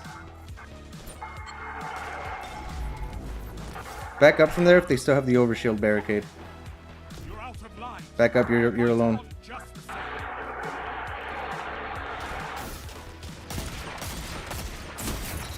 I got one of them. Other one looks like he's coming closer. Ooh, you got me. Only 1 minute left. Fucker. Oh no, he's popping super already. It's over.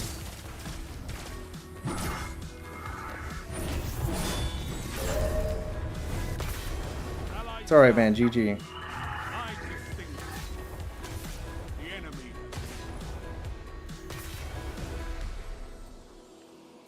Jeez. Oh my goodness. The end comes to us. How'd it go? Even guardians. Compared to like your regular matches, I guess.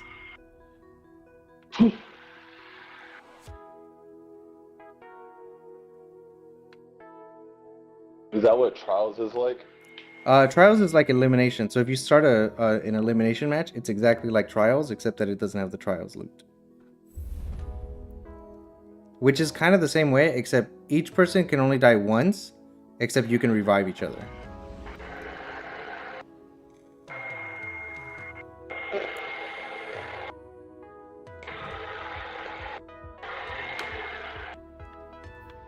Yeah, so let's try an elimination match.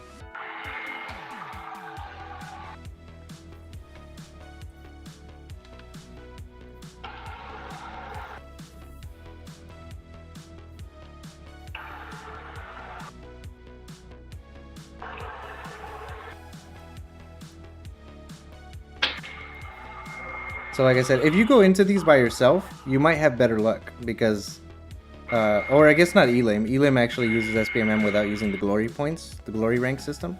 But survival has glory rank. So if you're at 0 points, you should only be playing people that either are really low points or haven't really played this season. But then again, like I said, if there's not enough players, it'll just start to grab people so you can play a match. And then you might run into sweats. What, in Survival, the one we just played. oh yeah, that team was sweaty.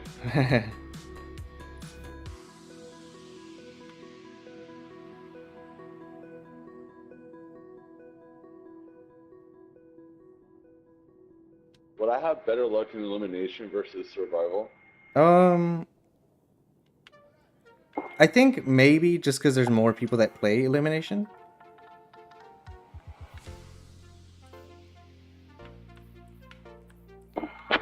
If you see an overshield Titan or you see somebody is already in a rift and they're not already weak where you can like kill them in 1 or 2 hits, then I would not fight them. Oh, don't engage them? Yeah, don't engage them. Like where they had the overshield there, that's why I wanted to just back up from that spot so they leave their overshields. Because if we're fighting 3 overshield guys versus us that don't have overshields, we're pretty much going to lose that fight every time.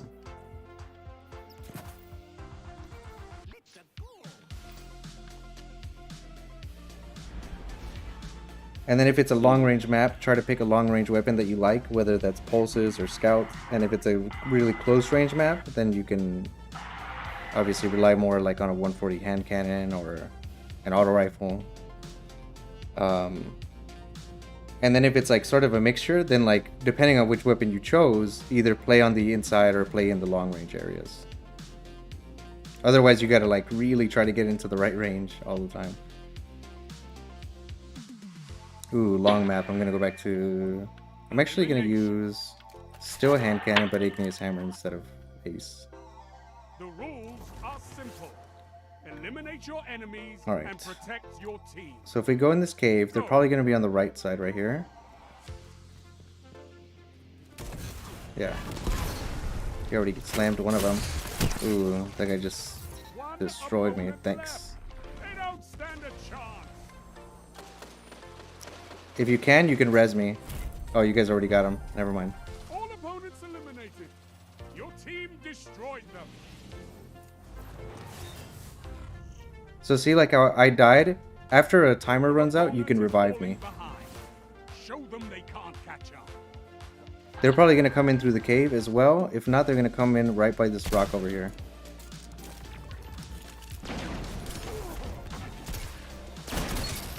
Only one enemy remains. I got hit with the child. Or that melee. And then there was one. But they just used all their abilities that round, so next time they probably won't have any. Fight. Oh, their ability? Yeah, it looked like they used their grenade and their melee. For now. Maybe not all of them, but they're definitely not going to have as many abilities this round.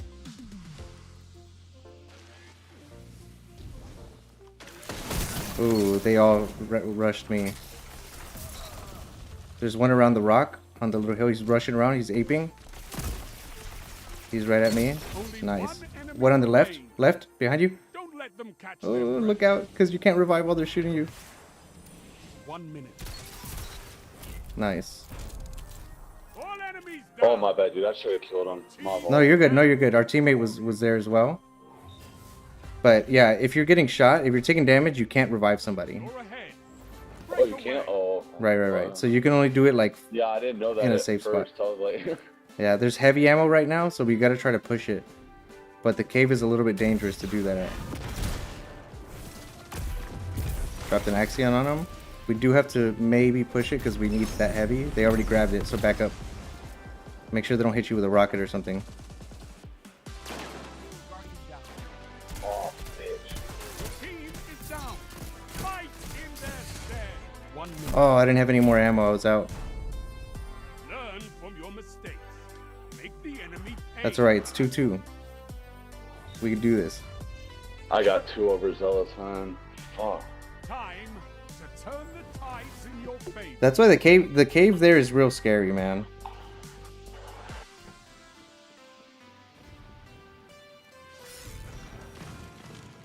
Somebody's trying to flank us, maybe? No, they're not.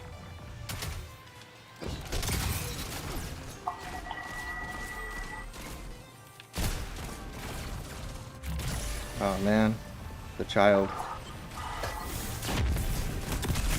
I got sucked in by the vortex grenade. 1 minute left. Watch out, they're pushing in. 2 of them. One opponent left. They don't He's stand around the a corner. Nice. Not one single opponent standing. Good job, What a man. thrashing.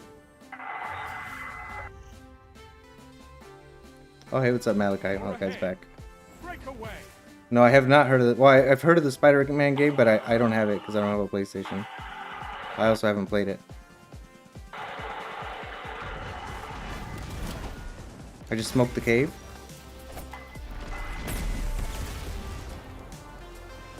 Don't push it, don't push it. Back up and let them come a little bit. Maybe they'll come out. One might be flanking. No, he's not. They probably are. I would assume 1 they minute are. left. No, they're all there together, I think. Oh, I got one. Yikes. No, bruh. One's coming up behind us, so we gotta be careful. Oh no. Your ally He got me. is the only one left. Trust them to get this done. Oh no. 3-3, man. Round, but It's getting victory sweaty. is still in reach. Take it. We've lost that engagement twice. I wouldn't try it again. Time to Like when we turn enter the cave from the tides in your outside. favor. Get outside. When we entered from over there, we've lost that fight twice, so I wouldn't do it again.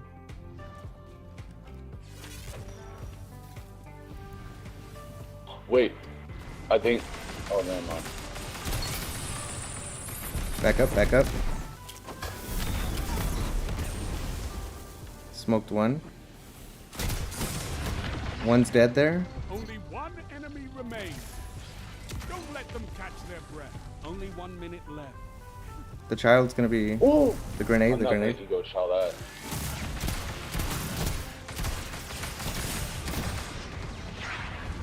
Only one enemy remains. Don't let them catch their breath. Oh, Got him. bitch. Oh, I was gonna kill. 4-3, Put an end to that. Didn't you? 4-3, man. We only need one more round. Let's go, bro. Let's win this shit. I was wondering what such friends that he was going to give me his PS4 and 3 games. One is the Spider-Man game. Yeah, I've heard a lot of good things about that Spider-Man game. Hey, thanks for the subscription, Malachi.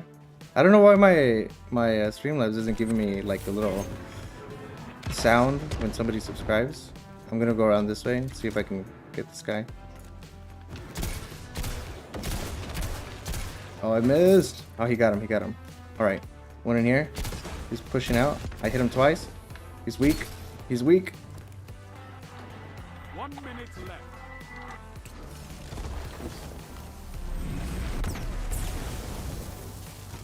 Only one enemy remains. Don't let All right. them catch their Where's that guy at? Do you see him? Oh, he's running. Running from you? Let's see. Okay, Yeah, okay. he's I'm gonna running meet him around outside. me. I'm He gonna meet just him right ran here. around down the hall, or down there where the cave is. He went around. I got him. I got him. Went around to where the building is. Got him. Amazing. You personally turned the tide. I love it. Good job, man. We got it. Let's go. So Trials is like that, except Put the tension in that a lot of match good with players knife, play it. but you kept your focus. But not bad, right? Like, that is such sweatier. Sweaty. Yeah. Real sweaty. Like I said, like I win most of my elimination matches. I only win about, if I play in teams, like I go in random, but like it's against teams, potentially 3 stacks and stuff. I only win about 30% of the time. And in freelance, I win about 50% of the time. But elimination, I would say I probably win these days about 70% of my matches. Dang, bro.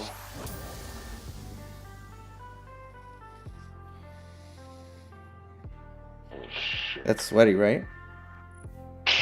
Bro, that was dumb sweaty. Look But at that. I You pulled out a gotta 2.0. teach myself not to get, like, sometimes I have a habit of being overly aggressive and push people. Mm-hmm.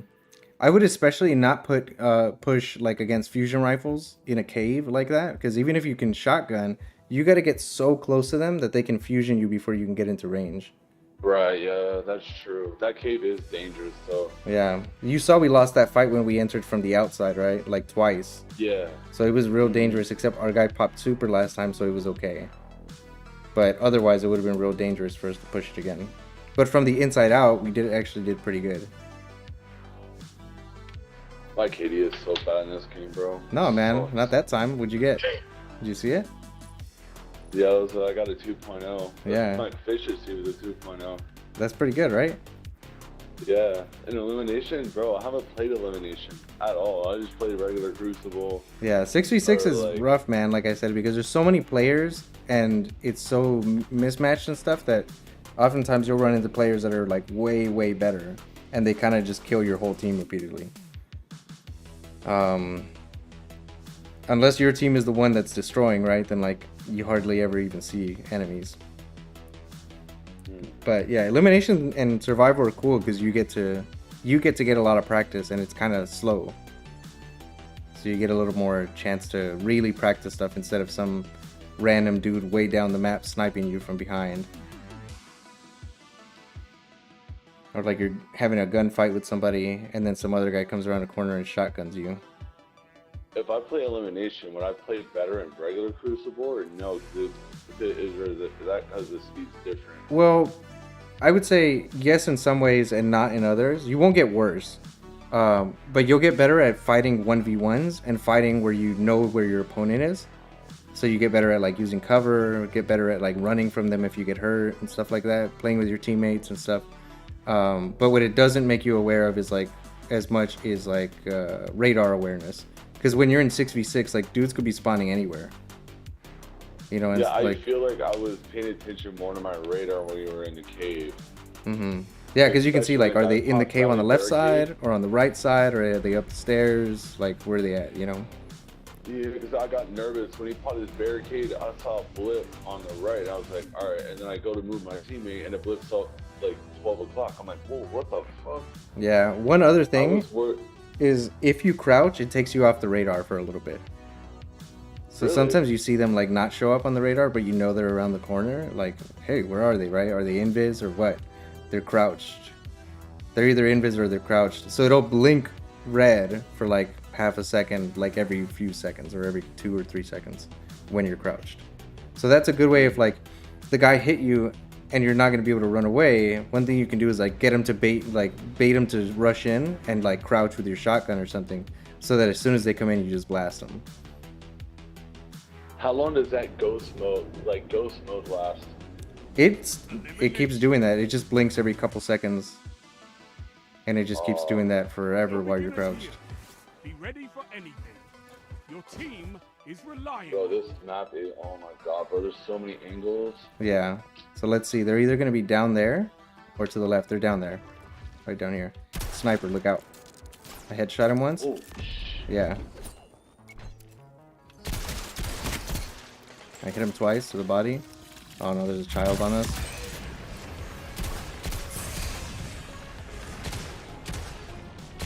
How did that not kill the child, man? I hit the shotgun and then hit it with 2 others. my bad, dude. This is Elim, right? Yeah.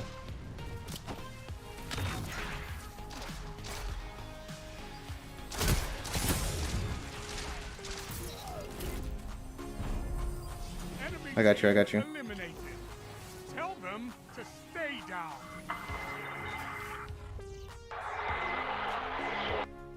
Slow down, Guardian. Oh, Opponents can hardly that was a little sweaty.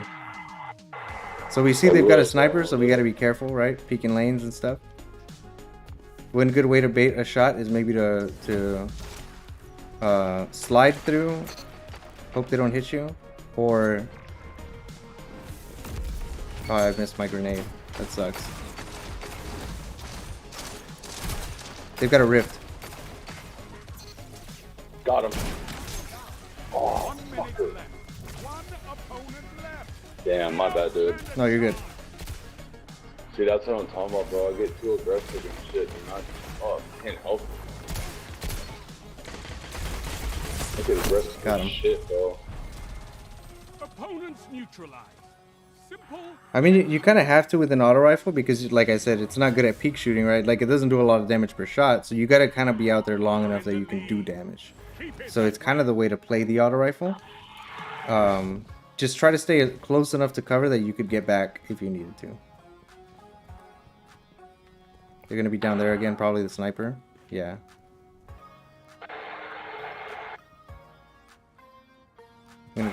Ooh! Oh my I'll god. res you here in a second. As long as they don't push me. No, they're pushing me. Only 1 minute left.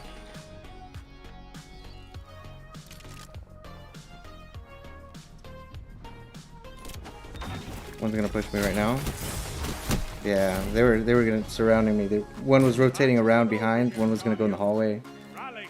The other one was like staying right there at the opening.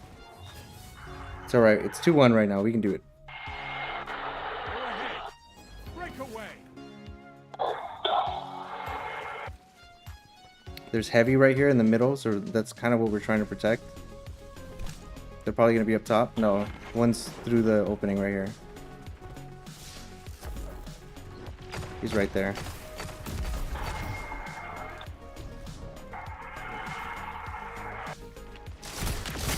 Yikes, one hit me already. The child. I just broke it. There's one up top. And one coming through here as well. The sniper's up top.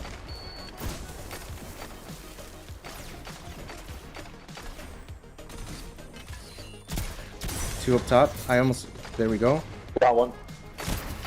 Ooh, I only hit one and he killed me. Ooh. Oh, It was two. Once it was 1v2, it's Come hard. here to lose, Guardian. Show them what vengeance looks like. It's a close game. Tip the balance.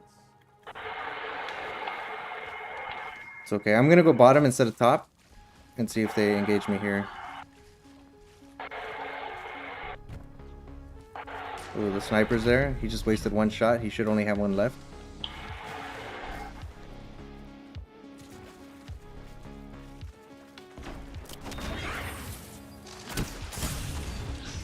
I'm weak. I'll break that child for you if I can.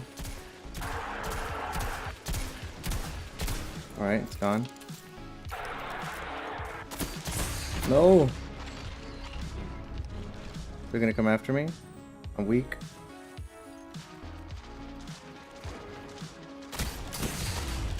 Yikes, man, that guy doesn't miss.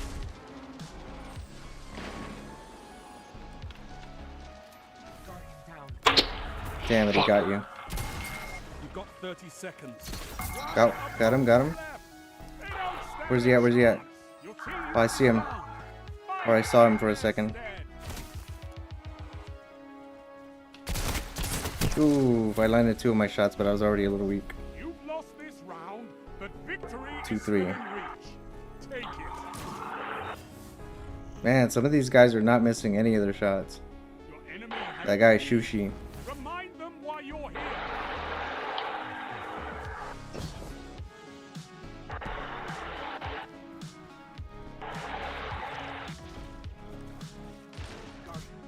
Oh, damn, you got God, sniped? dude, what the f- No one left but you. Who cares? You have everything you need to win. Yikes. One's gonna come in here. Oh man, I was hoping one of them would be close and I could shotgun. They think they have you. Crush them with their own arrogance. What time is it here? It is... You might be able to see it. Yeah, 1 it's o'clock. 4 for me, bro. It's 4 Holy for you. cow. You're on the East Coast? Enemy Damn. thinks they've won. Use their confidence Holy against them. smokes, bro. 4 a.m. Jeez almighty. That's rough. Watch out. That guy's Dude, gonna it snipe is again. rough, man. I wouldn't stick out right here.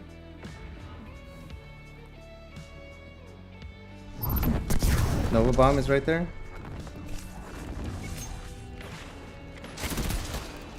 I hit him once. This guy's coming around. Oh, he sniped me. Let them focus. Damn, bro. I don't know how he sniped me from that close, man, in like half a second. Study it. And try again. I mean, some players are real good. If they're not really good, I mean, their movement and spacing and stuff is good. But otherwise, when you see people that play like garbage, except that they don't miss, right? They're aimbotting. These guys, no. This guy Shushi is just sweat. The other two were not great, but that guy was super sweat. But yeah, like you see, it kind of can go either way, but you do get a better chance of like getting a sort of fair match that you might actually be able to have an impact in, as opposed to playing like Control, where it's just kind of out of control, chaos. So I think if you play Elim and you play Survival, it gives you more practice to like win 1v1s and stuff like that. Mm. Oh, I might have to call it, man. That might have to be it for me for tonight. Do what? I said I might have to be out after this next one. Yeah, dude. The amount of... Oh, it's 4 o'clock. Yeah, man. Either or we can call it right now. It's up to you. Yeah, I mean, I was gonna go ahead and go to sleep, man. Yeah. But- Can you cancel the match? Oh, I gotta cancel the match. Yeah. Yeah. Yeah, so, man. So, but I'll be on again tomorrow. I'm not sure what time. But if you want to jump in, we could, you, me, and Jesse could jump in, do some elimination or survival, and then we can. Yo, dude, I'd be totally down for that, man, for real. Right, and then we try to work out some teamwork a little bit, work on some teamwork, and then if we have a rift and we have, if you want to play your hunter or you want to play your warlock, whichever way, I'll choose the other. That way I can use a rift for us, or I can use invis for us, or whatever. And then if we had a titan, that'd be great because we could put up an overshield barricade. Bro, that'd be dope. I would totally be down for that. Like the whole teamwork thing. Like, dude, I'd be totally down like 100, bro. Right, but I feel like it's cool to be able to do that sort of stuff. That's why, like, when I play with my son, like, he's not awesome, obviously. He's still little, but like when we play elimination, we play survival. You know, we do okay. If we jump into control, then it's like I do okay, and then he does a little bit worse. But yeah, when we play survival or elim, sometimes we get good matches, man. Where it comes down to the wire, you know. Which is what I like. I like sweaty matches where you can win. I don't like sweaty matches where you can't beat them at all, and I don't like sweaty matches where or matches where the other guys are terrible and like they can't kill you ever. I like real hard fought matches, win or lose. Bro, that last match. That one dude, right? It's only the one dude. If you look at the stats, one guy got 13 kills and 2 deaths. The other two were 8-3, 7-5, and the guy that was 8-3 was kind of just like team shooting with the good guy to not get blasted. But that one guy, Shushi, yeah. If it weren't for him, you know, the match would have been more even. Or if that guy had been on our side, you know, maybe we would have blasted the other team. But sometimes it goes like that. But I think we do have a better chance of getting good matches if we play Elim or we play Survival. Yeah, that dude's Sushi, man. That dude is insane. Yeah, that dude didn't miss anything. No. And ZZZ didn't miss nothing either. Yeah, he was definitely, his movement and stuff was not quite as crisp. Like Shushi was doing real good at being clever, putting himself in a good spot, and being right where he needs to be. But ZZZ wasn't missing shots. But if you could outplay him a little bit with spacing and movement, then I think you could beat him. But yeah, man, that's it for me now. But man, it's 4 in the morning over there. You crazy? Where about in New York, or where you at? Florida. Yeah, I haven't been in Florida in years, man. We have storms every day. Oof, monsoon season, right? Weather could say, oh, 15% rain. It said that one night, right? Oh, 5% rain, no rain. I'm at work, right? Bro, at like, what, 11 o'clock at night, a freaking hurricane type storm comes blazing through. Man. Out of nowhere, and then the weather said no rain, and we get a fucking hurricane. Like, fucking lightning going off the chain, bro. Fucking rain going sideways and shit. The wind blowing out of the fucking chain. I'm like, what the fuck? That's crazy, man. Last time I went to Florida, it was like July. Like, damn, like the government has something that can control, like manipulate the weather or something. Like, I don't know, bro. I've heard like, I don't know if you're into like conspiracy theories or stuff like that. I don't know. Not particularly. I like to read them just to see like what people are saying and stuff. But I don't. But like, subscribe. I wonder if that's true though. Like, can the government really manipulate the weather? I'd say so. I'd say we have technology advanced enough to develop technology to do that. And it's like conspiracy theories, I'm not all about them, and like sometimes I think like it would take a lot for, like, for example, like flat earth or whatever. Like like I don't think the government is capable of, I don't know, covering something like that up, and I don't think that they really have like stand to benefit from it. So for various reasons, on top of like so I tutor calculus and physics primarily. But with my knowledge in, like, I don't know, physics and quantum mechanics and math, like the stuff that I know or I have learned and, like, you know, can calculate is enough for me to be convinced that like the earth is not flat. But as far as other stuff, like, does the government do like shady back deals where they're hiding stuff from people? Absolutely. Like, throughout history, there have been so many uncoverings of that. So it's not crazy to think that like the government does stuff like that. And for sure, the manipulation of weather would be something that would really greatly benefit any nation that could do it. So they can make a hurricane, right? Man, make a hurricane? I don't know how much. Well, I mean, they can make a hurricane happen. You know what I mean? Well, I don't think they can because hurricanes need water. It'd be over the ocean. Well, So I don't the think thing is, hurricanes if do you that. could cause a vortex, a tornado to happen right near water, then I guess you could get it to, as long as you're accounting for like the drafts during the development of the cyclone and whether it's going to end up sweeping across the shore or not. But I don't know. I don't know how feasible that is. But as far as manipulation of weather and like getting it to rain and stuff, well, I wouldn't put it past our technology to be able to do that.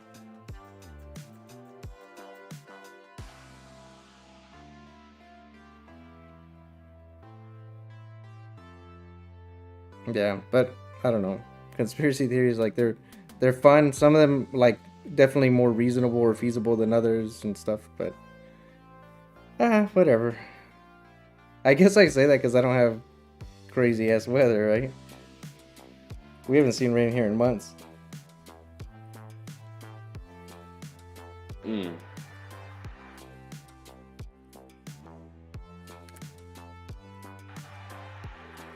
Yeah, man, but for sure we could jump on with Jesse tomorrow. I'm not sure what time I can be on. Hopefully earlier. Today was just kind of like some stuff came up and I ended up not being able to get on until like midnight-ish. But tomorrow I should be on more midday, which should be like early afternoon or whatever for you.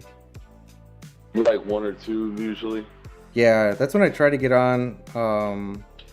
If I can. It's not always possible, like with my son, with my lady. I gotta spend time with my lady too, and work and stuff like that. But tomorrow I don't have work, I don't have class. I don't pick up my son until the evening, and then my lady should be at work tomorrow like midday, so I should be able to jump on. So like when she gets home, can you still play or do you? I mean, I can. I try not to, because she's at work and she gets home, because we got opposite schedules and stuff to work out, like who picks up my son from school and who takes him to school, that sort of stuff. So to figure out that sort of scheduling, we work opposite schedules. So we don't get to see each other a whole lot throughout the day. So when she's here, I try to not game unless she's busy doing something else. That makes sense. I got you. Right, like if she's doing some other work stuff on her laptop that she's got to clear up still, or like, I don't know, she's organizing something, or she's on the phone with family or something, then I'll jump on the game then. But typically when she's home, I try not to. But even if not, man, throughout the week, if you guys want to jump on or whatever, it's not like tomorrow's the only day we can play, right? We got plenty of time. And then when you guys see SBMM come in, you can tell me, did it get better or did it get worse? Get better at work? What do you mean get better? Oh, I asked you for getting better at work? Well, you guys can let me know, like, from your experience, if SBMM has been a better experience or not once it comes. Right? Because it's like 9 days until then. So pretty soon. I think it'll make Destiny's Crucible interesting. I don't know. Do you think it's a good move by Bungie?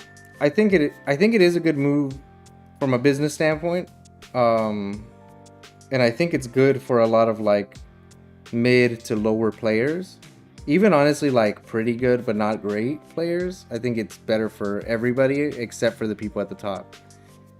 And even then, for the people at the top, I don't understand the people who, like, I don't know, say that they want to be able to relax in the Crucible and have like a chill time and not be having to sweat every match. You don't have to sweat if you're just like not trying to win. Just mess around or whatever, and if you don't care, then whatever. But I think like there's a little bit of a loss of perspective there. It's kind of like, I don't know, rich people telling poor people just work more. And I think that's kind of the problem with some top tier players, is that like to them relaxing is going and stomping the whole lobby, but like nobody in that lobby gets to relax as a result. Oh, that guy who gets killed 20 times in a match and gets like 2 assists, that guy's not relaxing at all. That guy's trying his life. Just sweating at bullets the whole match. Trying to get a kill here or there, And for that guy, it's not fun. And that's like to those people, like, now I get to relax more because I get to stomp on these noobs or whatever. But that's ignoring, you know, the other 90%, 95% of players, putting them all to be like fodder for the high skill players. So I think it's kind of BS, but I mean that's just my take on it. And like I said, I do okay. I'm like 1.45, 1.5 typically. And then when a lot of people are playing, I do even better than that. I do like 2 or 2.5. So it's just right now that there's a bunch of sweats that I'm down like at 1.45. But yeah, I'd say like from a middle of the road player like me, like I don't struggle too much. I can beat up plenty of the people in the lobby, but there's still plenty of the people that can beat me up, like somewhere in the middle. I still think it's better because I like sweaty matches, man. I like going to like you're really trying hard to win and like the match is won or lost by only a few points. I feel like it's more rewarding when you like sweat it out really hard and then like you just come out with a win. Yeah, but just barely, right? like Like that rewarding. that other one, like if we go like we're both at match point and we end up clutching that last round, man, it's great. Yeah. Dude, that was so rewarding too.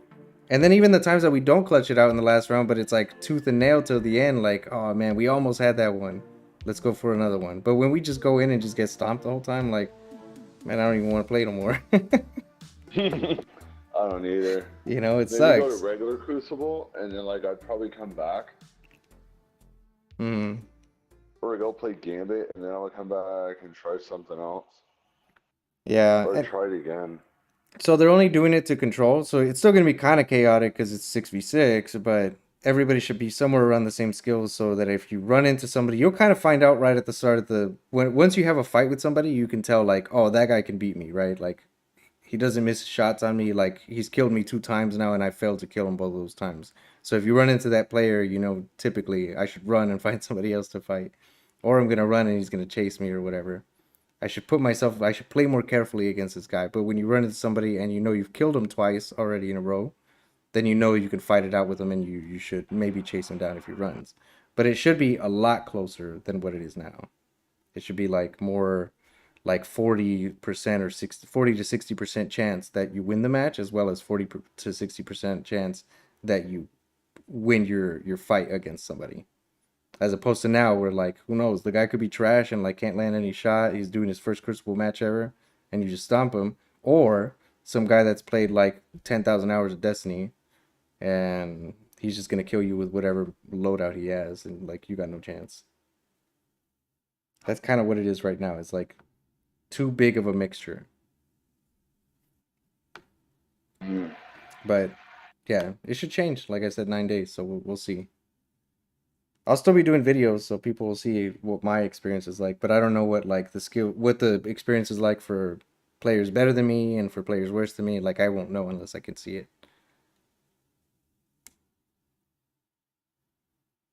The other thing I would say is, are you playing on a TV or on a monitor? I guess TV if you're playing on PlayStation, right? I play on a monitor now. Oh, you play on a monitor? Does your monitor have an overdrive or a game mode? You should find out, like, if you look up your monitor and look up, like, how to reduce latency on it, there may be a way to set it so that you get less latency than you have now. Because, like, I noticed, like, if I play on my TV and I don't put it on game mode, it's, like, real slow.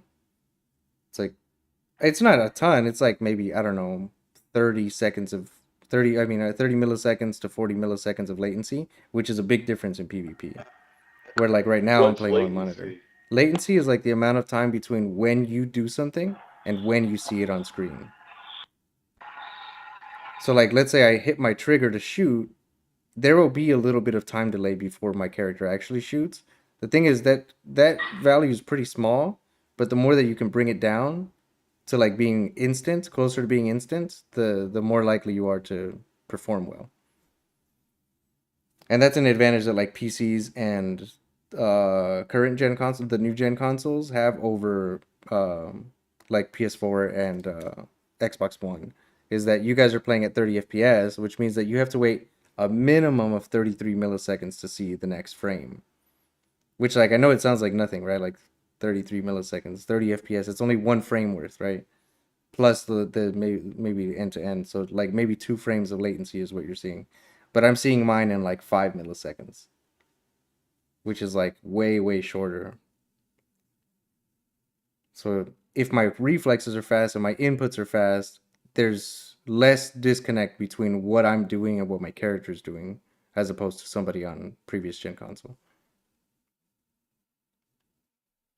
But we'll work on more like loadout stuff.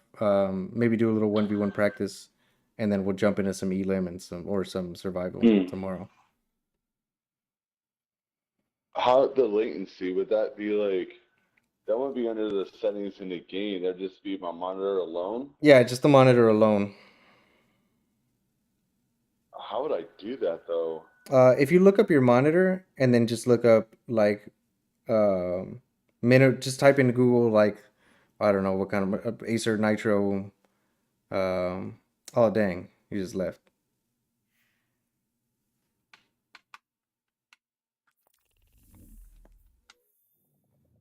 What platform is Ambitious on? PS4.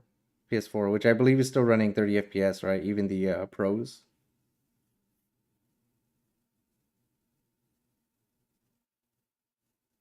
I think he just disconnected from inactivity because I've been wiggling my stick and stuff, so it hasn't kicked me out.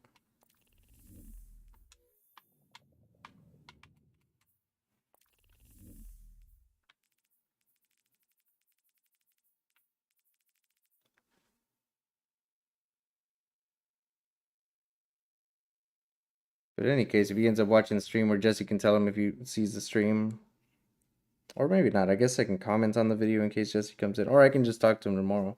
PS4 is max 30, yeah. HDMI autos it, yeah. Yeah, because you can run, obviously, like, I run, this one I run at DisplayPort, but, like, my RX 6800, my PC, not my lady's PC, I run at HDMI, but it's still 4K 60.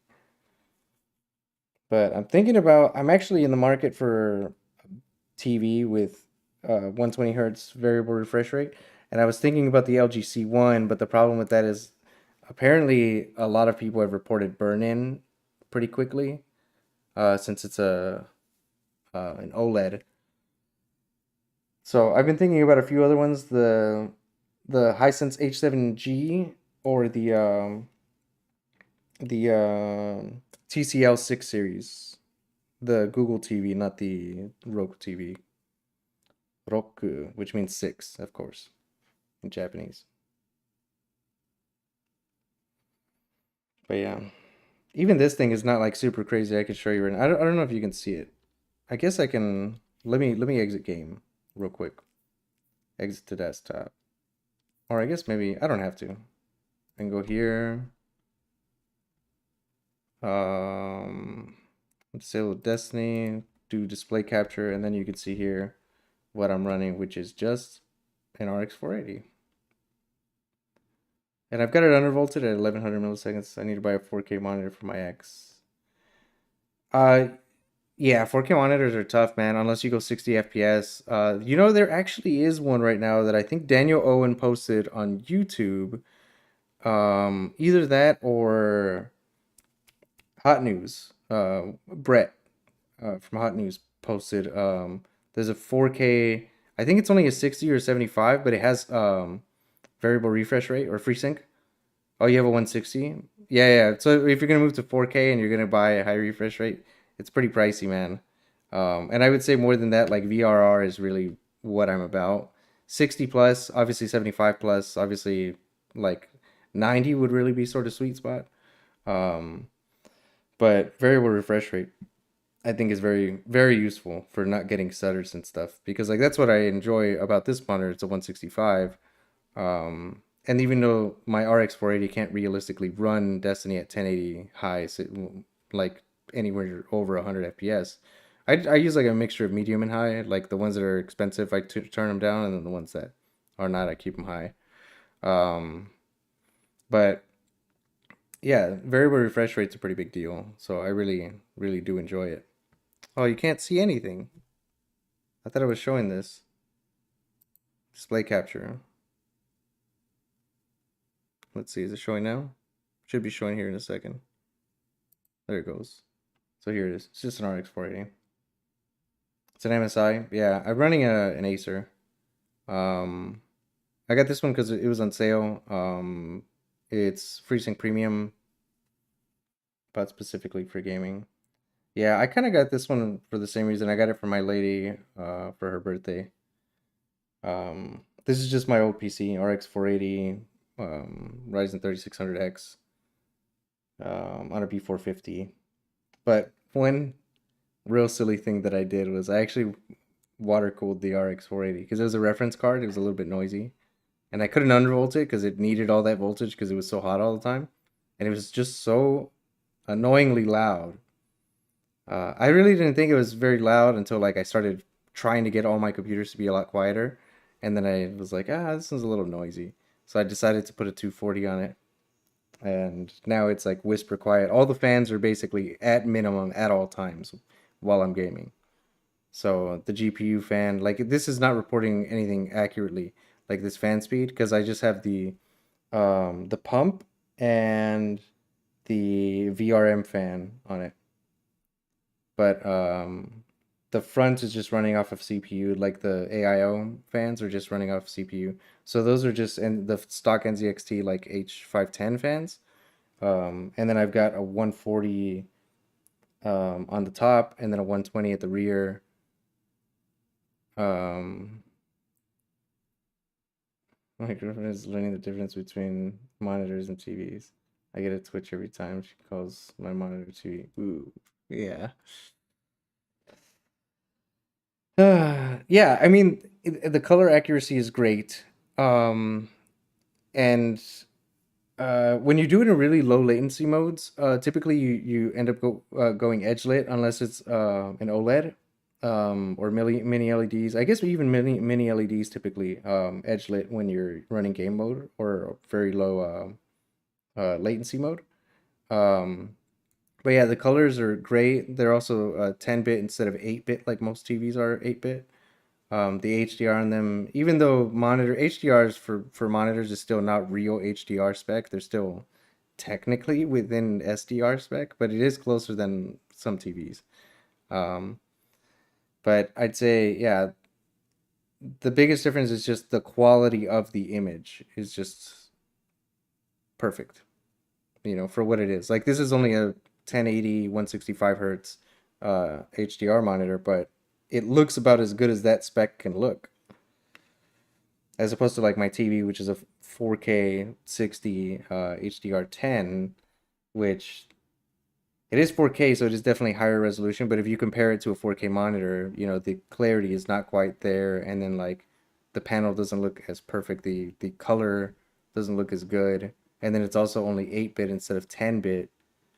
So you get a little bit of banding and stuff, but not on this thing. But yeah, it's just an RX, water-cooled RX 480, and you can see the temperature there, 46. Even when I game, it goes up to 50, and then the fan speeds just stay at minimum, so I never hear it. And then also when I'm streaming, of course, right, I'm wearing headphones, so it doesn't matter. When I play on my RX 6800 one, it's pretty quiet, but it makes a little bit of noise, and now that bothers me, and now I'm like, maybe I should water cool my 6800. I think my son's might be the noisiest one at this point. He's got a 6700 XT and a 3700X, but it's in an NZXT H1. So it's a little bit noisy just because it's in the H1, because obviously that thing's kind of a hot box. Because the cooler on the 6700 XT is pretty big. It's a 2-slot and like 12-inch card, something like that. And so it's pretty big, but it just like can't exhaust the heat out of there enough. But I've undervolted it, and I just leave it at what the stock frequency is instead of overclocking it, and it runs okay. It stays like at 73 or 74 average and like 85 junction at max, and it's pretty quiet. But it's still not as quiet as this, which runs minimum fan speed at all times.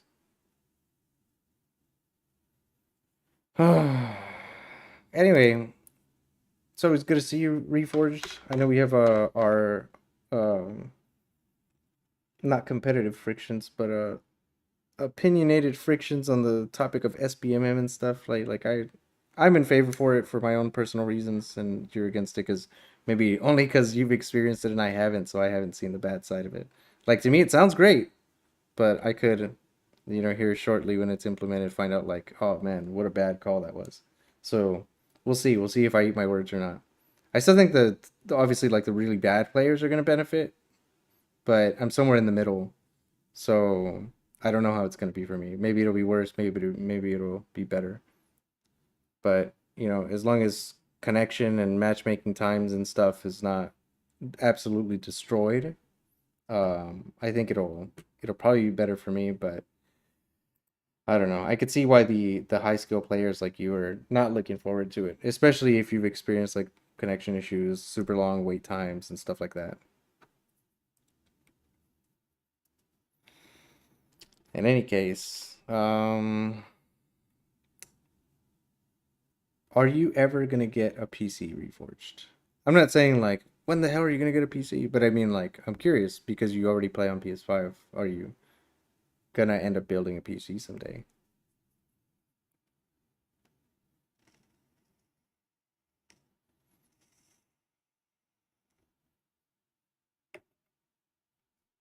Not PS5, Xbox. You said right there. Yeah, I was able to get my son an Xbox Series S, not an X. Unfortunately, at the time, I don't know. When they first came out, I was able to find an S at Best Buy a couple months after. I wasn't able to find an X, so I wanted to get him an X, but they just weren't around. So I got him an S, but he's also got a PC. And I built that PC originally. Well, let me back up. We wanted to play Destiny together, but there was no crossplay at the time. So I ended up building him a computer so we could play Destiny together. I was only able to get my hands on an R9 290, which is the card I'm going to be giving away. Probably when I get to 100 and... No, when I get to 150, I'll probably give away a DLC for Destiny. And when I get to, I don't know, I guess being hopeful, right? 300, then I'll probably give away the R9 290. Which is not saying much. Like, you could probably go out and buy one right now for like $60. But it is my spare card, which, means a bit to me at least. But yeah, I built him that computer so that we could play Destiny together. I eventually upgraded him to a 6700 XT. But I got him the Xbox because I wanted to gift our Xbox One to somebody, and I wanted him to still have an Xbox that he could play more casual games like Minecraft and stuff like that on with his friends or his cousins and stuff like that without having to deal with the headaches of a computer. So that's mainly why I wanted him to still have an Xbox. But in any case, getting out of here. Thanks to everybody who came by. And yeah, at 150, I'll give out a DLC. Maybe the Witch Queen. Maybe even Forsaken on top of it for somebody who doesn't have Forsaken. Or I'll give away Forsaken. Somebody earlier asked for Forsaken because it's the guy I played with not too long ago. Who was it? Where's this guy at? Tyrell. So Tyrell says that he wants to use Ace, but he doesn't have Forsaken.